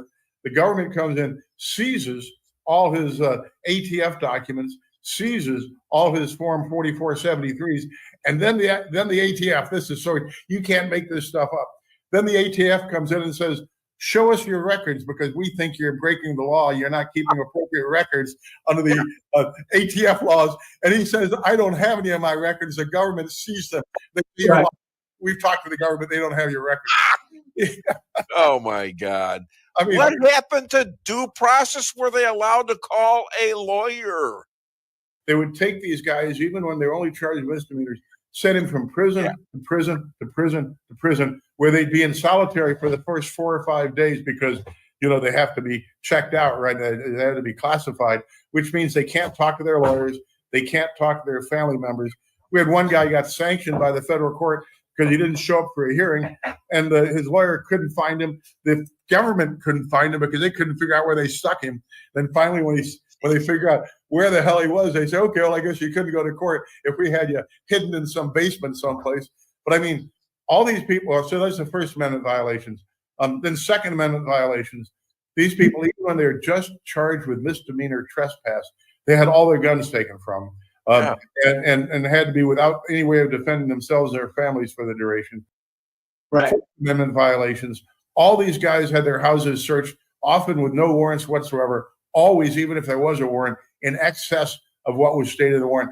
One, Mr. Policeman that I was just talking about, had his house raided 7 different times in a couple of years by different agencies of the government and by the same agency over and over again, finding nothing but just tearing the house apart. I had a guy who was running the show for the Democrats. Was it Nancy? Was it Schumer? Was it Biden? Was it I guarantee you the one person I know who wasn't doing it is Joe Biden, because somebody had to show him where his lunchbox was, but he knew what was going on. Maybe. Who knows? That's true. When I was, and I go on and on, so just tell me to shut the hell up. But when I was running for Senate, what I said every day was, how come the biggest news story in the world every day isn't who's running the United States? Yep. Okay. So what? Any reflections on that? Because you got a similar story, and you have the same lawyer. Okay. Well, the thing is that when on February the 4th, when they served a no-knock warrant, what came out in the trial 2.5 years later was that it was blank. It had Ryan's name, his address. It had nothing on it, and it had an Abilene judge, which is a Democratic judge, but that's outside of the jurisdiction. Ryan's under a Republican jurisdiction. Texas, right? He was in Lubbock, Texas at the time. I didn't hear you. Where was Ryan at the time? He was in Lubbock, Texas. Right. Okay. I wanted to make that clear that he wasn't in some apartment in D.C. He was home in Lubbock, Texas, not expecting to see anybody, right? Correct. I mean, they gave us no warning whatsoever. And the thing is that the magistrate that it has the jurisdiction over Ryan, she was passed over because she was a Republican and a conservative. They shopped, which is illegal in Texas. You can't shop magistrates. So they went to the Abilene, and the Abilene Democrat signed off on a blank sheet for a no-knock warrant. And so that's what was served on February the 4th in Lubbock, Texas, against my son. Okay. So what's going on right now with your son? What's happening? Anything? So they're putting together their case that is going to go hopefully to the Supreme Court. We are looking at multiple, because of the appellate court saying that there were multiple judicial misconduct, prosecutorial misconduct, Brady violations, perjury on all of the Capitol Police officers, that the way that this was all handled from beginning to end. So they're putting this case together, and they're going to take it. And it's funny, they've already came and said, well, we'll offer you $5 million. And Ryan goes, it's not about the money. It's about the judgment. We're not going to allow the federal government to ever do this again against the American people. That money. Who said that? The prosecutor? Well, yeah, they were trying to do a plea deal. Okay. Tell them it'll be $100 million. No, I understand. So that's incredible. They've offered him that much money to do this. But you haven't really explained why he doesn't have to go through these courts again after is it because he turned down the pardon? So one of the things that makes Ryan's case different than everybody else's, we have 1,600 cases that federal government prosecuted on. Ryan's the only case that has been dropped. And what happened is that all of these cases were going to the appellate court. Well, they would get to the appellate court and they would say, well, your defendant accepted the pardon. There's no reason to hear this case dismissed, and so they would dismiss the case. So my son Is there any way to get get that back in the court, maybe the Supreme Court, to show that these were fraudulent, guilt-inducing ways for them to control the situation? Well, that's what Ryan's case is all about. So when we get there, it's going to show all of these different things of what they've done. But because he rejected the pardon for President Trump, they went ahead and heard his case. Well, when they heard his case, they sent it back down to Judge Boasberg and said, you must rule on this misconduct that you did, this misconduct on what the prosecution did, this misconduct of the people who testified against Ryan. You must, look at all of these Brady violations that you ruled and dismissed that obviously is there. And what did he do? He said, dismissed. Yes. What an evil person this is. That's just evil. No, but one of the things is that happened out of that case. We had a motion in there that showed that they had to release all of the video for the Capitol and stuff. And he wouldn't rule on it. He just dismissed it. Well, when he dismissed the case, then he ruled on that by default.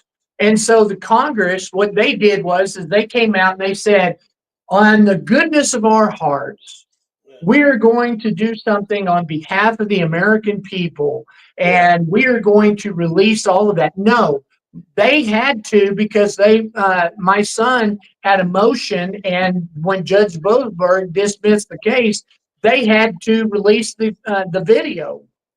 So is it all released? It is. 100% of the video is now released. It's all out there. We're not seeing anything about this on any sort of media. No, it's not media. It's all of the Weinbaum Show, which is great. I love to be breaking stuff, but I also like to see that stuff gets out there to where people are talking about this. Did you see what happened? I mean, come on. So one of the things I'm upset about it. It's only released to the attorneys and to the clients.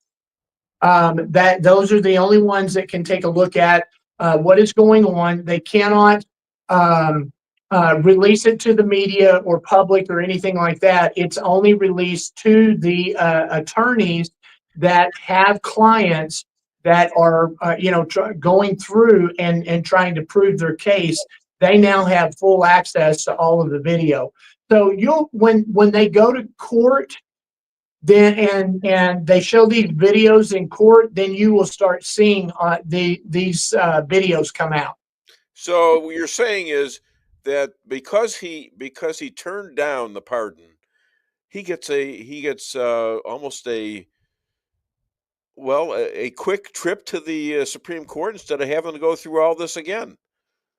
Pretty much. I mean, that's one of the reasons why we've got the attorneys we have, and we're going to take it, all the way to the top. Okay, so you're happy with now? Mark McCluskey is up there now. What about Peter Tickton? Do you know him? I know Peter really well. Peter and I have talked. We haven't talked in a couple of weeks, but Peter is busy. He is looking at all of not only the election integrity stuff, but also the J6 stuff.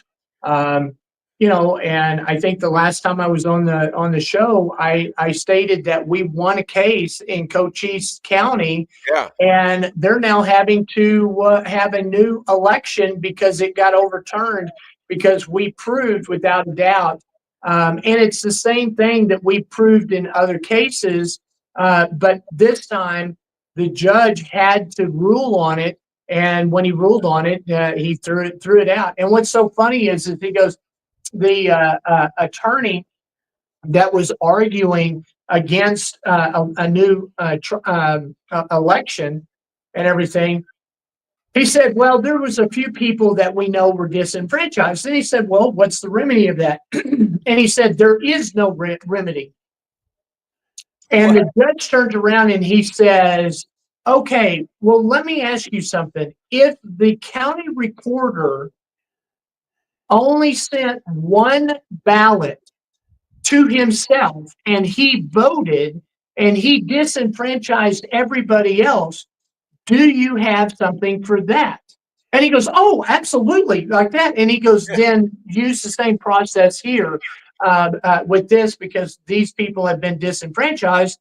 And so now there is a new election that is taking place in Cochise County here in Arizona because of the fraud that has happened. And the way that this is going to be set up, this is going to be hand counted precinct level, 1 day voting. It's what we've been saying all along, 1 day voting. You count at the precinct level, which means you're going to have about 1,500 to 2,000 ballots at the precinct level. Okay. That only takes about 45 minutes to an hour to count. Yeah, and that's great. That's the way it ought to be for everybody. Now I'm using AI. That's the intelligence deal, and so I'm using Grok, and they badmouth you.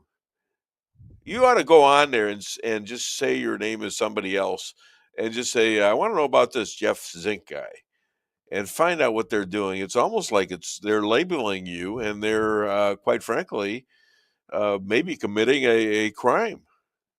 Well, Grok is not something that you really want to use as AI. Chat GPT is a little bit better. My understanding is Grok, while it is on X and stuff, that's not the best AI. And so, which is fine. I could care about it. I don't think it's fine for them to say that you've never won any cases. You don't have. He gets turned down by the judges all the time, and so they're and I know some of those judges were fixed. Right. There's no doubt in my mind. I listened to the trials. I know when something's fixed. I'm not stupid, And so, I'm pissed off for you, not with you. Well, I know you, and it's an insult to me too. One of the things that and I think I learned this being a basketball official. A basketball official can't speak to the media. Once the game is over, you really aren't supposed to do that. I actually called out Cheryl Swoops in the WNBA. Cheryl Swoops was part of the only team that won the national championship at Texas Tech. And so she was part of the team and won the national championship, and had a career in the WNBA, and now she's a coach. And she came out against the official, saying that he should never, ever, officiate again. because this girl was, after the game was over with, was berating him and everything, and he had the security escort her away, which is exactly what we have to do as officials and stuff. And she came out. Well, I called her out and I said, let me tell you something. You played and relied on us officials to call a tight game because your athletic ability was good. And when we had hands off on you, you tore it up. When it was a little rougher, you didn't play as well and stuff. And so you relied on the officials to call a tighter game and stuff, and was always begging us to do that. You have no right in saying anything about this official and having this player removed away from him because she was in her face, because they're not allowed to do that. And I'm disappointed with the WNBA for not fining her for that kind of behavior. And that's also one of the reasons why, Caitlin Clark, she is such a good athlete and everything. And all of these so-called athletes that was so jealous of her and just, tortured her. And I think that it's, people don't watch the WNBA. I don't watch the NBA because of that behavior. Well, I watch her because she's that good. Yeah, she is that good. She's really something, and she's a little shy about fighting back. But then again, she's fighting almost the whole league, But she's making them all money. By God! Oh yeah, every time she shows up, the sales go through the roof. She is. Yeah. Caitlin. On there Go ahead. For Jeff. Yeah. Okay, honey. Thank you. Oh, and you put it there, is that right? No, it's from Aaron Crane. Okay, yes, thank you. I have questions now. My wife has interceded and corrected me because I was talking to you, and I should have been asking you questions here. So, Aaron Crane, this is from Mr. Zink. Are there any mixed feelings about your son turning down Trump's offer to make a deal?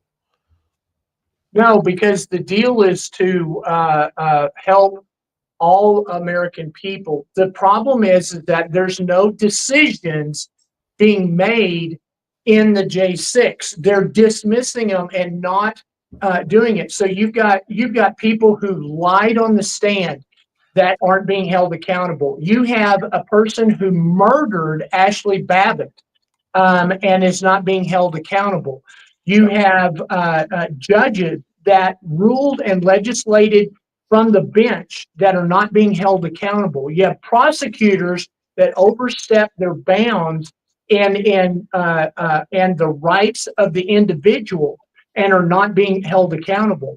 This is something that's very important that we have to get the rulings on here. And so it's not about making the deal for my son. It's making the deal to lay the groundwork for all of the other J6ers that's going to be able to come in behind Ryan and then go after the federal government. Now let's talk a little bit about the rioting situation in L.A. And apparently they're going to be coming all over this country with these same kind of demonstrations or whatever they call them. So they're riding with buses from the left, payoffs up to $200 a day. 60 stores and businesses robbed, burned, or destroyed in LA. Throwing heavy objects at people, cars, cops are spit on. So now the Democrats are taking the position that, well, it's because we need to let them demonstrate, and it's hardly ever not peaceful. So what is your take on that? What are they doing? They're doing something on purpose, and it's getting funded. Oh, absolutely, and that's one of the things that we're looking at is the NGOs that's funding these, and Dan Bongino has made the statement, and so has Kash Patel, said that they're going to look into the NGOs and that's funding these riots. And the thing is that when President Trump was asked, "Do you support demonstrations?" he goes, "Absolutely. Who doesn't? That's your First Amendment right." is freedom of speech. The problem is that these are not peaceful. These are not peaceful demonstrations. These are riots where they're burning things. You know, you take a look at what J6. What fire was ever started anywhere in Washington D.C. In J6? There wasn't one. There were some bad actors that we found out later were FBI agents, CIA agents, foreign people. We know that the Russian special forces was on the ground there in Washington, D.C., and stuff, and all of these nefarious people. And so the injuries from the Capitol Police came from them. We have multiple people that were trying to help and save the lives of the 5 people that, you know, actually 4 people that died that day: Ashley Babbitt, Benjamin Phillips, Rosalind Borland, and I'm drawing a blank on the last person. I'll think of it here in just a second. And then Brian Sicknick was, people other than the Air Force, Ashley Babbitt. Who were they? I mean, who do they represent? Why did they get killed? Well, Ashley was killed by Michael Byrd, right. And Michael Byrd had been written up for leaving his weapon in the bathroom. Right. He had been written up for his behavior in multiple situations. He was a bad cop that was put in a stressful situation that made a very bad decision.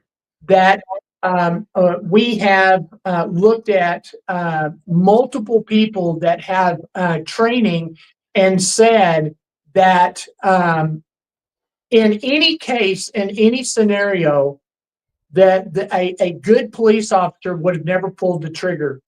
And so which means that this bad, officer pulled the trigger and murdered somebody. And the thing is that, when I talked with Mickey and I told her, what was going on, I was very elated that they got a settlement. Her husband got a settlement. Who's Mickey? Mickey is Ashley Babbitt's mother. Okay. And they did settle it, didn't they? Her husband got a settlement from the government, and stuff, and so and I'm glad that these other 4 people that died. Why? Who killed them? What did they do? Trip on the curb or something? What? Oh no, Rosalind. She was beaten to death by a female officer. Really? They have video of her beating her with a baton in the head and beating her to death. They have all of that. That officer's never been held accountable. Yeah. You've got Benjamin Phillips. He took a flashbang in his chest, and it stopped his heart, and they never could get it started. So he died of basically a heart attack. But it basically is a percussion there that stopped his heart, and they couldn't get it started. So he died. And the same thing with the other gentleman. He was also hit with a flashbang and had the same result. Yeah, they all started to, they were letting people in, and then all of a sudden there was a signal that went out, according to Mark McCluskey, and everybody started throwing these flash things and stuff like that, and smoke grenades and stuff, and so and nobody was held accountable for this stuff. Correct. And you can see in the video where the Capitol Police are the ones that were instigating what was going on. You had people that were lined up and they weren't coming forward. They weren't doing anything. And because of that, they were given an order to disperse. So they started firing into it. Well, when they did that, it angered the people. Well, the people came after the people that were firing the flashbangs and stuff like that. And you wonder why it happened. And, I think that the Congress, when they look at that, they need to hold the Capitol Police and the mayor. They need to hold them accountable for their actions and what they did. All right, I gotta cut you shorter because time is running out, my friend. So other than Dave Weinbaum Show, where can people find, call, and contribute to Ryan? Well, you go to Ryan, go to giftsandgo.com/Ryan Zink, and that's RYANZINK.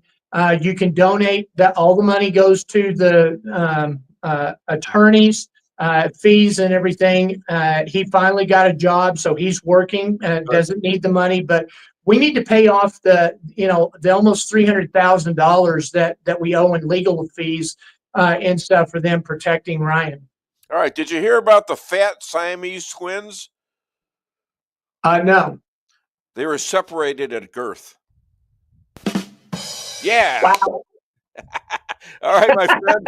I can't even see on the screen anymore. He's got you hidden. Okay. I'll be back for another show next weekend, next Friday. Keep walking, keep on your toes, and don't stop talking about freedom.